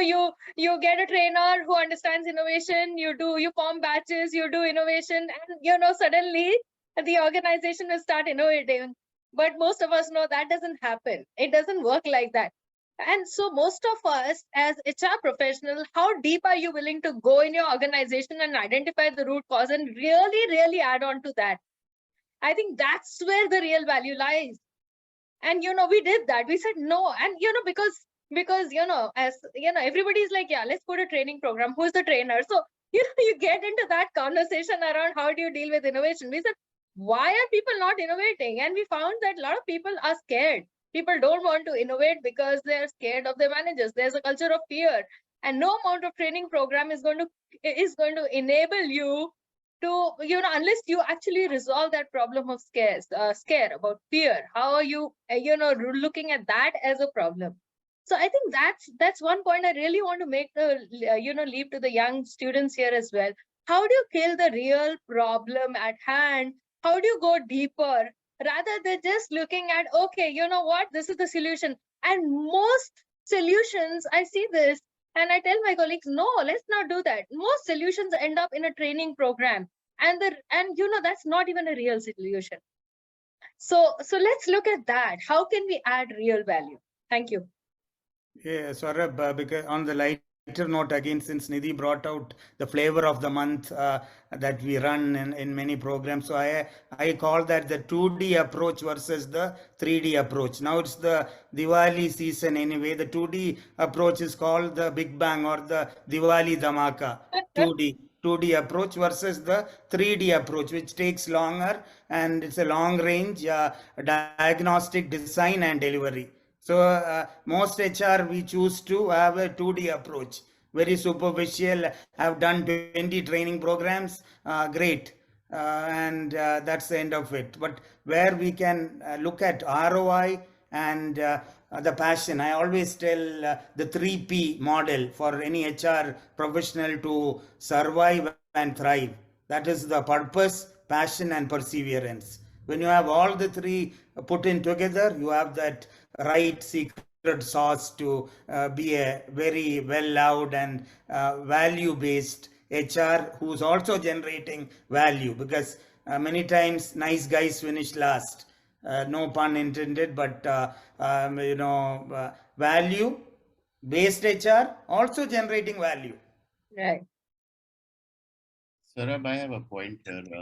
Yes, sir, please go ahead. I think you spoke about also the structures of HR. First of all, I did. Very contextual to the business and to the organization that you have. Number two is to all the young minds here, the barriers between COEs and specialists and generalists is depleting by the day. There are projects teams that are being created within organizations who are more agile from their work, environment and culture. No longer can we be very territorial about a certain area in HR that you might have had previous experience of. And more, organizations are looking at people who are multi-skilled within different aspects of HR. So if as a student you are sitting there and you're thinking that, okay, I will do L&D, I will do OD, I will do BHR, rethink that right now, because people in HR with a lot of good experiences are also being challenged because things are changing very rapidly, and that's the agenda, right? Agile. How agile are you from your own understanding and experience of HR, and how the organizations need adapt to you as an HR professional? I think that's something that should start building as a competency in you right away. Thank you, Vikram, sir. So I'll also ask you to touch upon something which I'll extend the Nidhi ma'am has said, that innovative, like people are fearful in terms of not being innovative. So my touch on that will be that people are also fearful when they follow process, because they stick to the process, and that part actually make them not to look for something else, because they'll be more they will not be outcome based, they'll be more process based. So not to have that delivery part, like they don't want to have that competency of deliver result. So by the end of that, they will actually say that only because of that they would have like followed the entire process, but the outcome was not business specific. So can we be so flexible in terms of giving that freedom and flexibility to employees to actually change the processes in between. So the moment they are able to change bit of a process, they'll be more outcome based. And when they are outcome based, they'll be innovative. So just want you people to actually extend on it. I think it's, first of all, every HR person should go and look at the process. Is it like an empowering process, or is it like something which is called a, if you are trying to control something? Process is a connotation of controlling. That's the defined process. You can't move beyond this piece. So when you go back and look at PMS, you look at practices, you like policies, you like different other, is it the controlling mindset through which you have made it, or is it through an empowering or an psychologically safe place that you're giving for people? Only then these processes that you are creating will have meaningful value out of it. Otherwise, specifically this happened in retails, and Rohit will agree with me that when you set a certain path for a retail sales employee, it doesn't matter whether he is looking at volume or units. It's just that I will go there, do these 5 things that have been told to me, and then I come back. So again, as I said, it's more about how the organization and the HR function is looking at processes. Is it empowering people? Is it giving them value, or is it a control and retain mechanism? And that's where the shift has to happen. That's where business is also expecting that agility from HR. That's in my view, and I now hand it over to my colleagues. Thank you, Vikram. Thanks. No, I think I agree with Vikram. What kind of process is this? Few guidelines are required. I mean, I don't know, for some reason, policies have become a very bad word now, but few times you do need certain guidelines. Everything cannot be overarchingly open all the time. My site employees need to know how much per day they are going to get. I mean, and what is the site policy? Or what can they adhere to? That's good for them, for their safety as well. So some things are required. Everything cannot be overarchingly open. Maybe we'll move to that one day, where employees, and yes, absolutely, employees need to participate in the co-creation. I think, that's what Alex has also been emphasizing, my other Rohit. Co-creation is agility. Because it's a process. It's a process of co-creation and agility. I'll give you a very recent example. It's a small example, but still, yesterday I was just reviewing certain guidelines, and there's a guideline around travel bag of 2,000 rupees. I said travel bag, and this guy comes to me and he said, "Madam, wo log aate hai, then wo receipt banta hai, then wo." I said, "Why do you need a travel bag? Most of my people are sitting like this at the laptop. We actually need, something to lift up the laptop. You don't need it. Do you really need a travel bag? How many people are using it? Can we actually give them this laptop stands, Wi-Fi?" And this actually came as a lunch conversation with some employees. That was their feedback.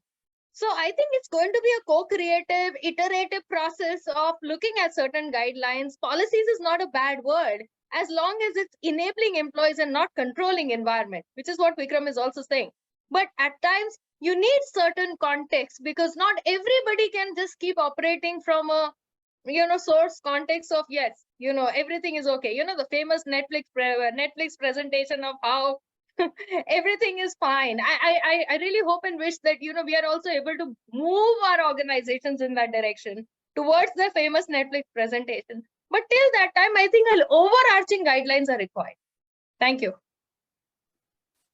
Absolutely. I think well touched upon by Vikram on saying that, the kind of roles, and also by Ms. Nidhi saying that, why do we need this problem? I'm just going back and touching upon what I mentioned a little bit while earlier, saying that we have to stop sometimes doing what we like to do. If there is an organization where, for example, since we are staying on the topic of innovation, if there is dearth of ideas, and probably every organization want to innovate, there is no second thought about it, but it's about the timing, and it's also about organization taking time to evolve. It has taken Toyotas and Gs of the world a decade to really strengthen their idea management system. Now, the point is, if an organization, in terms of its priority, if that particular word called making the organization more innovative, or getting more ideas so that we can improve the business, which is always what we want, sometimes it just does not feature in your priority list. Now, if that is not a part of your priority list, we'll have to we'll have to call spade a spade and say, let's not do it and say, okay, at the end of the day, we have got these many ideas or probably these many got implemented. Sometimes we do a bad job of, not driving it in so detail that we are able to really give back what the organization was looking at. Sometimes at times, we may make a jack of all trades kind of approach where we say, this is also one of the KRAs. Now, the point is this one of my deliverables that I'm supposed to do as a team, as an individual, and who is in charge of it? Or is it that it's just a feel-good factor? The same goes with what she just mentioned about the policies and guidelines. I have a recent example where the organization, the leadership team was sitting, and then we said, when was the last time we revised on the organizational policy? Let's take the same example, what Ms. Nidhi was talking about, the travel. Sometimes, just two people on the board might say, okay, let's relook at the policy. Now, the point is there a methodical way, or is there a proper point of saying that what is the need for it? Is it because the petrol prices have gone up? Is it because the Indigos have started charging us more? We don't know. But sometimes it's just a feeling saying that let's relook at the process, or let's relook at the policy. Now, the individual who creates this particular point has no idea about the whole forming, norming, storming, and everything around, and then getting an approval, and then looking at saying that why do we need so, and saying that. And most importantly, what happens is our employees starts looking like we are a little feeble. Every now and then they keep changing whatever they need as per. Now, tomorrow, when the petrol prices go down, no one is going to come and tell us saying that, okay, please reduce it. It depends on various organizations and various situations. The point is, sometimes we have to be very choosy as an HR team if we really have to drive the factor of agility, that are we picking the right bets? Are we picking up the right challenges? And are we doing, end of the day, for the most important element in an organization, which is employee? Are we doing it for them, or are we doing it for us, or for the directors? It's a very hard question we'll have to swallow. Yes, there are battles we'll fight and lose, no doubt about it. But most of the times, if we have the right answers to customer in the center, and here the customer is all about my employee, if it matters to him or her in the life, then yes, it has to be picked up. Thank you, sir. So moving on to the last phase, before opening it for audience question, I would request you to touch upon two of you to one very critical question. So which domain in HR will be actually touched first by being agile HR? I think Alex sir has already touched upon the performance appraisal. One organization has applied into performance appraisal. Want views from you guys, in terms of how and which domain will be the first to be challenged in terms of agile HR? Okay, so yeah, go ahead, Nidhi, please. No, right, go ahead. I'm still thinking. So I don't think there is a structure to it. Mr. Alex mentioned about performance management, which definitely is one of the things, because Western countries have gone a different way, including there are Indian organizations which we have gone ahead. Sometimes, Saurabh, what my point of view is, sometimes it's the way you experience. For example, can we digitize as much of HR in HR touch points as possible? Now, in this, we are not going to touch, okay, let's start with talent, then go with engagement, and then go with learning. I don't think we approach that ways. It is not like, okay, phase one, let's do an LMS, and phase two, let's do a PMS automation and things like that. I go back to, again, the same point, saying that we'll have to understand where the customer, in this case, the organization and our people, what is their priority. If there is a need for, let's say, digitizing and onboarding, it may be a very small point, but I'm just highlighting that. If we have an issue around onboarding experience for new joinees, and people say, hey, look what Google is doing, hey, look what Netflix is doing, and how do we look about this?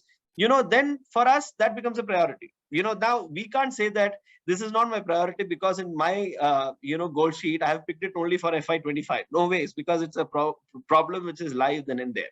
So my 2 bits to it, Saurabh, will be that this has to emerge from business. But my larger point I'm trying to make is, if we have to move towards that, I think it's the one of the first approaches could be, how do we digitize as many touch points of employees as much as possible, so that the HR folks really gets into more dealing with the experience and emotions and etc., which your data analytics or maybe AI cannot drive, because those are your rational systems. You can't, you can't put a heart to it. They are just data inference points. So my bit will be that, Saurabh, that there is no pecking order to it. It will be more on saying that A, what is the priority for my people, and B, what is that we feel that the various touch points where we can move towards change, shifting the paradigm. Right, I think I agree. And just to add to what Rohit has said, I think it's about also looking at entry to exit. What areas can you actually transition of to not, I won't call it a chatbot, but something that can be streamlined through a process, and then you focus on actually enabling the manager. No matter how much wellness programs or experience touch points and everything else that you can do, you have a lousy manager to work with, and you've just, that's the ticket to the exit of the employee. So I think there's a lot of work that HR needs to do on building emotional intelligence, connecting, one-on-one with employees, and enabling the managers of the organization to be true HR partners, because they are the ones who are going to drive everything. They are the ones who are the touch points for the employees. So I can't emphasize enough, the IBM model of, HR as people managers. Managers as people managers. The whole, I think that so holds true. And no matter where we are, we move 10 decades above, beyond, front, back, that's not going to change at all, because that's an experience that an employee is going to carry with him or her forever. That's what we need to focus on. Thank you, ma'am. And so would request final comments from Vikram sir and then Alexa, and then we move on to the host to open it for the audiences. So, I think it's more important for you to understand, and then what you said, I think it's a very, very difficult thing to point out. And as Nidhi and Rohit said, for us, it's very contextual to your organization, to your business. But one thing we need to remember as HR folks, especially to the new lot that is listening to us, there are times where your mind wobbles between best in the world and what's most relevant for your organization. Always go for what's more relevant for your organization and not look at world's best, because that will eventually fail as a practice. So what is contextually viable, what is contextually feasible, and what is the requirement? Look at that areas first to be tackled through this methodology, because that will bring you the Pareto 80-20. That will bring you the maximum value. So look at from that perspective. You will never have defined answers for everything. It is why we are wanting you to be agile, to keep reinventing, looking at yourself, keep changing, keep looking at the value and keep changing, keep looking at the value and keep changing. So that's where it is. There is no defined answer that you will get. And now to you, Alex. Yeah, I'm audible now, Saurabh? Yes, sir. Perfectly fine. Yeah. So I just wanted to add to what Vikram mentioned was, what I wanted to add was, Agile is in different models and different permutations and combinations.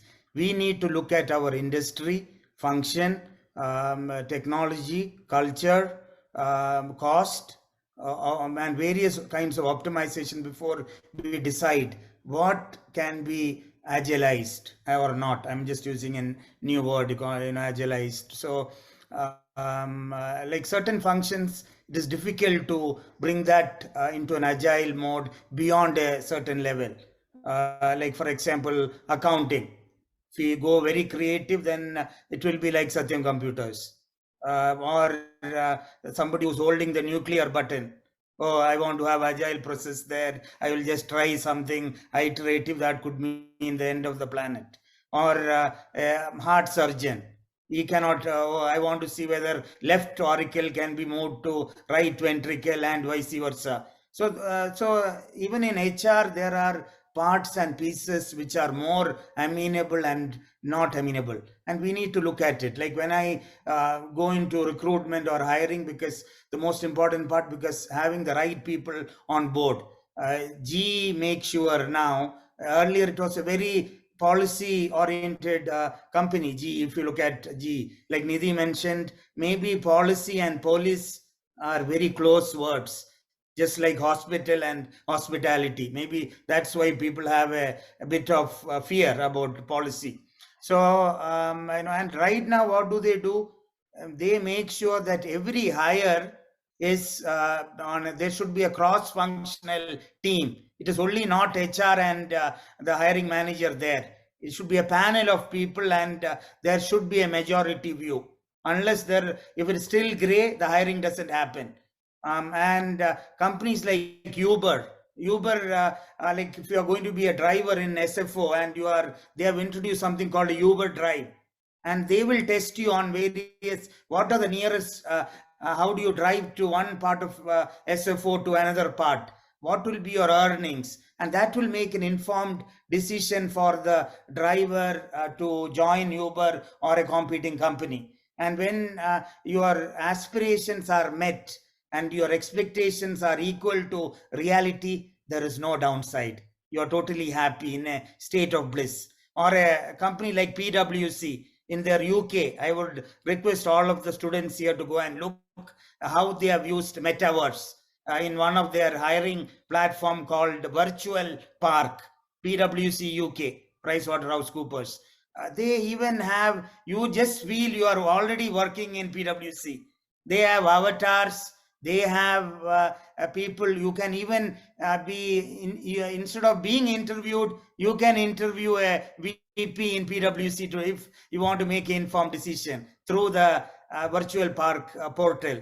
And some companies have moved onboarding. We have an onboarding where the focus is only on the candidate and how the person joins. So, however, the onboarding is today called in a very different along boarding. What is along boarding? Because there are two parts of boarding. One is boarding of the candidate. The other one, more important, is will he be accepted into the new team? So the peer and incumbents, they need to be reborn boarded first to make it a congenial win-win situation there. So we need to look at, there are so many processes, so many things. Or even I come back, my last example I want to close with DigitalOcean. Their award, the most prestigious award there per their survey, is a Kindle book with the CEO's best reads of the year. And that is the biggest thing that people wait, not for a 10% or 20% increase, but sometimes when you combine purpose, passion, and perseverance with value, and the big thing about implementing Agile in HR is start small and keep experimenting till you reach the zenith. Back to you, Saurabh. Yes, sir. Thank you. And now I'll pass on to our host, Saryu and Bharat, to have questions from audiences, please. Thank you, Saurabh. Thank you, panelists. Now we'll open the floor for questions. You can raise your hands if you have any questions.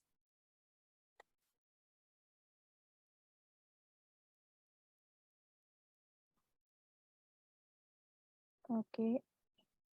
Bharat has a question. Bharat, you can ask.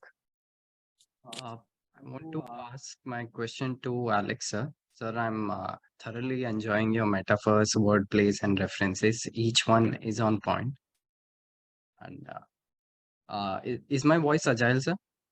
Yeah. Totally agile, and don't make me fragile by your question. Not at all, sir. No. Yeah. It was such an interesting moment when you brought up the mention of Nassim Nicholas sir's Anti-Fragile. I have read certain excerpts from the book, and while I was on the quest to understand what Agile really is, it talks about ideas beyond the bookish language, which otherwise we have all over the internet. Which makes it a must read. That brings to my question. I myself was a consumer of Oracle products, and my entire career has thrived on the ERP. So it makes me more curious to ask you, how is Oracle ensuring that this idea of agile among their HR and beyond in the organization, sir? So I want to understand. So first, let me start with you mentioned about Nassim Taleb. So I want to quote a wonderful example from his book. How do we move from being fragile to anti-fragile?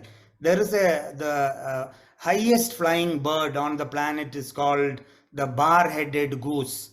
They can fly over the Himalayas or Mount Everest. They can fly over the Mount Everest. How they have their body system has aligned and adapted to flying closely. Their temperatures are actually 2 degrees lesser than normal birds.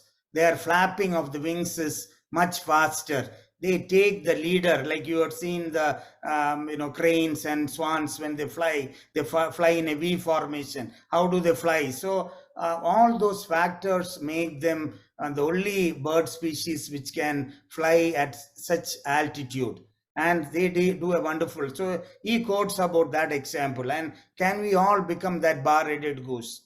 And coming to your specific question, let me tell that is a problem with when we are ERP company and we have our own patents and our thing.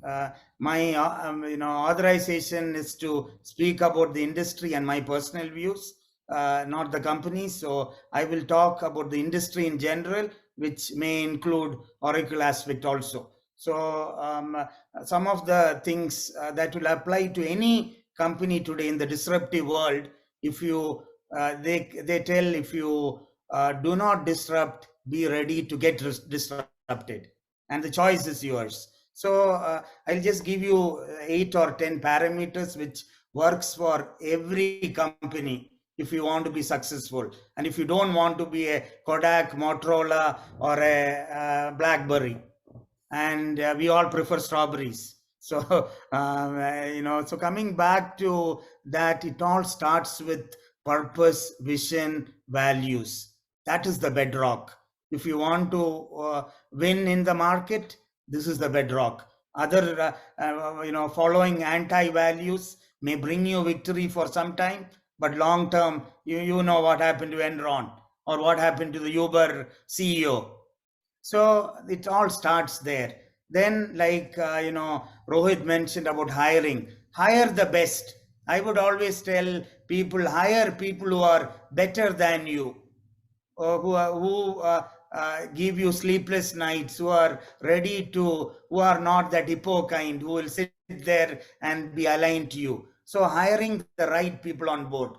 Second is, how do you provide that employee experience? So the leaders, there's a huge leadership shift from leaders who knew how to do sales, how to bring in the top line, bottom line, to leaders who are compassionate, who are ethical, who are value-based, kind, empathetic, not pathetic.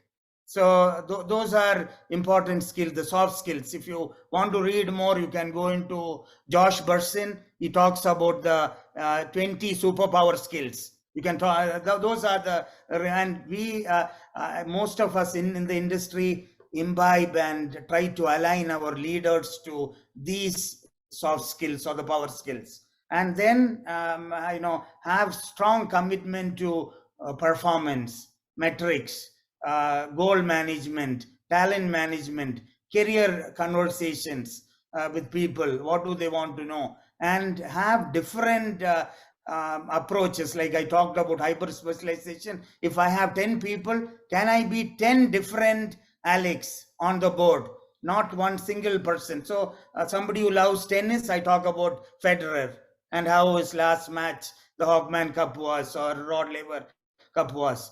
Somebody likes cricket, I would say how we are expecting the next century from Virat Kohli. Somebody loves badminton, I talk about PV Sindhu or Saina, who is going to win the next medal for India. So those conversation journeys should be mapped together. So conversation journey, strategic journey, the learning paths.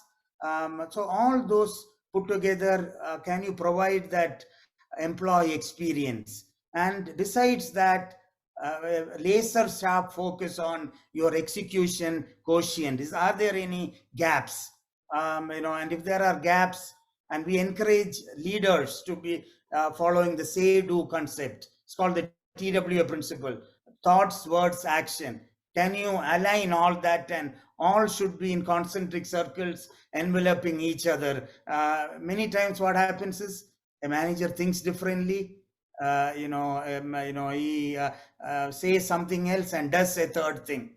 Because many times a vice president, I hope in the future the word will be WISC, not somebody who has too many vices on a lighter note. So all these put together creates that agile thing, cross team collaboration, the ability to go for iteration, experimental, have a growth mindset, like what Carol Dweck talks in the mindset. Be a servant leader, serve people. When you are ready to serve others, then you have moved up from the high horse, or you are pivoting to a new person. Create that psychological safety where you can bring in diversity of thoughts, and you are going to nurture that. These are all things of a incredible organization. Again, Josh Bersin creates that incredible organization structure. It is all available there as well, because today most of things are there. Back to the next question. Thanks a lot, sir. That descriptively answers my question. Thank you. Thank you, sir. Thank you, Bharat. Next, we have Sumit, who has a question. Sumit, you can go ahead.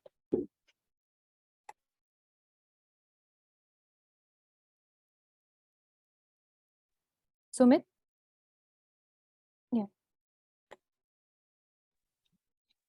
Am I audible? Yes, Sumit. So thank you so much, all the panelists, for this wonderful session. So my question is to Dr. Nidhi. I just wanted to ask, not all of the agile methodology could be applied in HR. So what are the most relevant methodologies, in particularly from the business perspective, to be implemented in HR post-COVID era? I think part of it we were already discussing a little earlier in the conversation. I think the whole aspect around how do you build employee experiences based on an iterative process, that would be very, very agile, just specifically to post-COVID era. And I know it sounds very, again, I'll just give you an example. We are a core manufacturing engineering organization, and for us, manufacturing cannot work from home. We build structures, we do a lot of work in the biotechnology space, etc. And of course, the hybrid, the post-COVID has really disrupted the workforce. And we employ from various sectors. We have employees right from IT to ITES to, of course, various other sectors, to core engineering, of course, and others. So for us to create an ecosystem and ensure that there is agility in the workplace, where we understand and provide a lot of leeway, provide a lot of fungibility in the system, where even those core manufacturing processes can actually take some time off and can be hybrid, was a very, very big question for us. How do we actually enable that for our workforce? Because even the core manufacturing guys, my guys on the shop floor, my girls on the shop floor, are dependent on people who are sitting in offices, who are sitting at homes. And how do you co-create an environment where they don't feel they are the ones toiling on the shop floor, whereas others are working from home and they don't even have to commute? So how do you co-create that environment? Took us some time. And we are actually in the process of figuring out how do you actually co-create an environment where actually even in the manufacturing, now, business like ours, we can arrive at a co-creative solution, which is not a win-win, but which makes my employees smiles across. So I think agility is about giving experiences which are personalized as Alex puts it so beautifully, which are also streamlined across the organization. You have to look at your organization as a whole. A lot of time, we actually just look at a size of the organization which is in front of us, or we actually or we actually get exposed to, so it's very important, back to also what Rohit said, to create an agile workforce. HR has to be omnipresent across. You can't just be in your headquarters or where you are. You have to be walking the floors. You have to be traveling to your sites. You have to be traveling to your factories. You have to make an attempt to relate to people and understand their problems across the organization. Maybe they're not in front of you. Some of them are not in front of your screens. How do you look at that is what agile makes the workplace really agile. Thank you. Thank you, ma'am. Thank you. Thank you, Sumit. Thank you, ma'am. Next, we have a question from Amit. Amit, you can go ahead.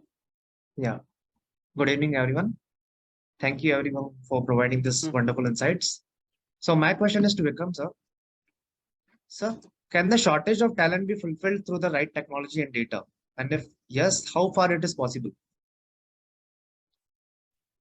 Okay, so right, I mean, talent is something which is, you can utilize technology, as you said, for everything, right from, as Alex said, identifying the right people who are doing the right job, getting the right people within the organization, understanding from an organization perspective, how do you and what is the kind of talent that you require. First of all, I must let you know two very big dilemmas. Number one is 80% of the time organizations do not understand what kind of supplementary or complementary talent that they require. And not much analytics goes into understanding what's the business strategy for the next 10 or 10 or 5 years, and then accordingly what's the shift in the data that we need to have, whether do we actually need a shift or not. So that's where I think a lot of technology like a marketplace, a talent marketplace, or a talent inventory can give a lot of information to you to understand what's the current you have as an inventory and what's the complementary, supplementary that you need to get from outside. The other is to have a very robust talent identification system to get the right people within an organization. And it's my personal belief, and I'm the only person responsible for this belief, is the fact that 99, if I'm exaggerating, but 80% of the problems that an organization has is because of wrong hire and wrong talent. So if those are the few things which are taken care of in a very proper way through just fair, ethical, as well as pertinent contextual technology, I think that will solve a lot of issues for an organization from the long-term perspective. I understand and I know that there is a scarcity of time, so I'll cut it down here. But I think there is far more deeper insights when you get into talent and the amalgamation of technology with it. One can do wonders. I mean, I hope it answers it. Yeah. Thank you, sir. Thank you, Amit. Thank you, sir. Now, Saurabh, I think we can wrap up the Q&A session. Over to you. Thank you, sir. Sarayu. So yeah, that was really, I'll say, a very deep discussion in terms of agile HR. Not very like conventional topic. This is something which is being over the decade, as rightly pointed and explained in terms, and then we dig deeper into in terms of how agile is being implemented, and then implemented in HR as well. And then we've talked about the teams, how the structure could be defined, and how can we be delved into more into empathetic world and being compassionate. And then we have also touched upon how organization can actually apply it, agile for being agile, and HR for agile. So this is something which is very new in terms of how we deal upon. So this was very like critical issues and critical topic which we actually touched upon. So I would thank you all for being here and actually sharing all the insights and all the detail in terms of the very critical topic. So thank you all. And yeah, over to you, Sarayu, for the vote of thanks.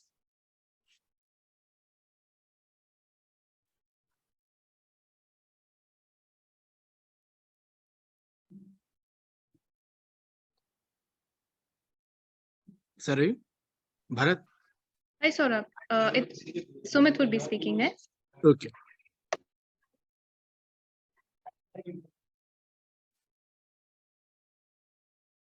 Yeah. Am I audible? Yes, Sumit, please go ahead.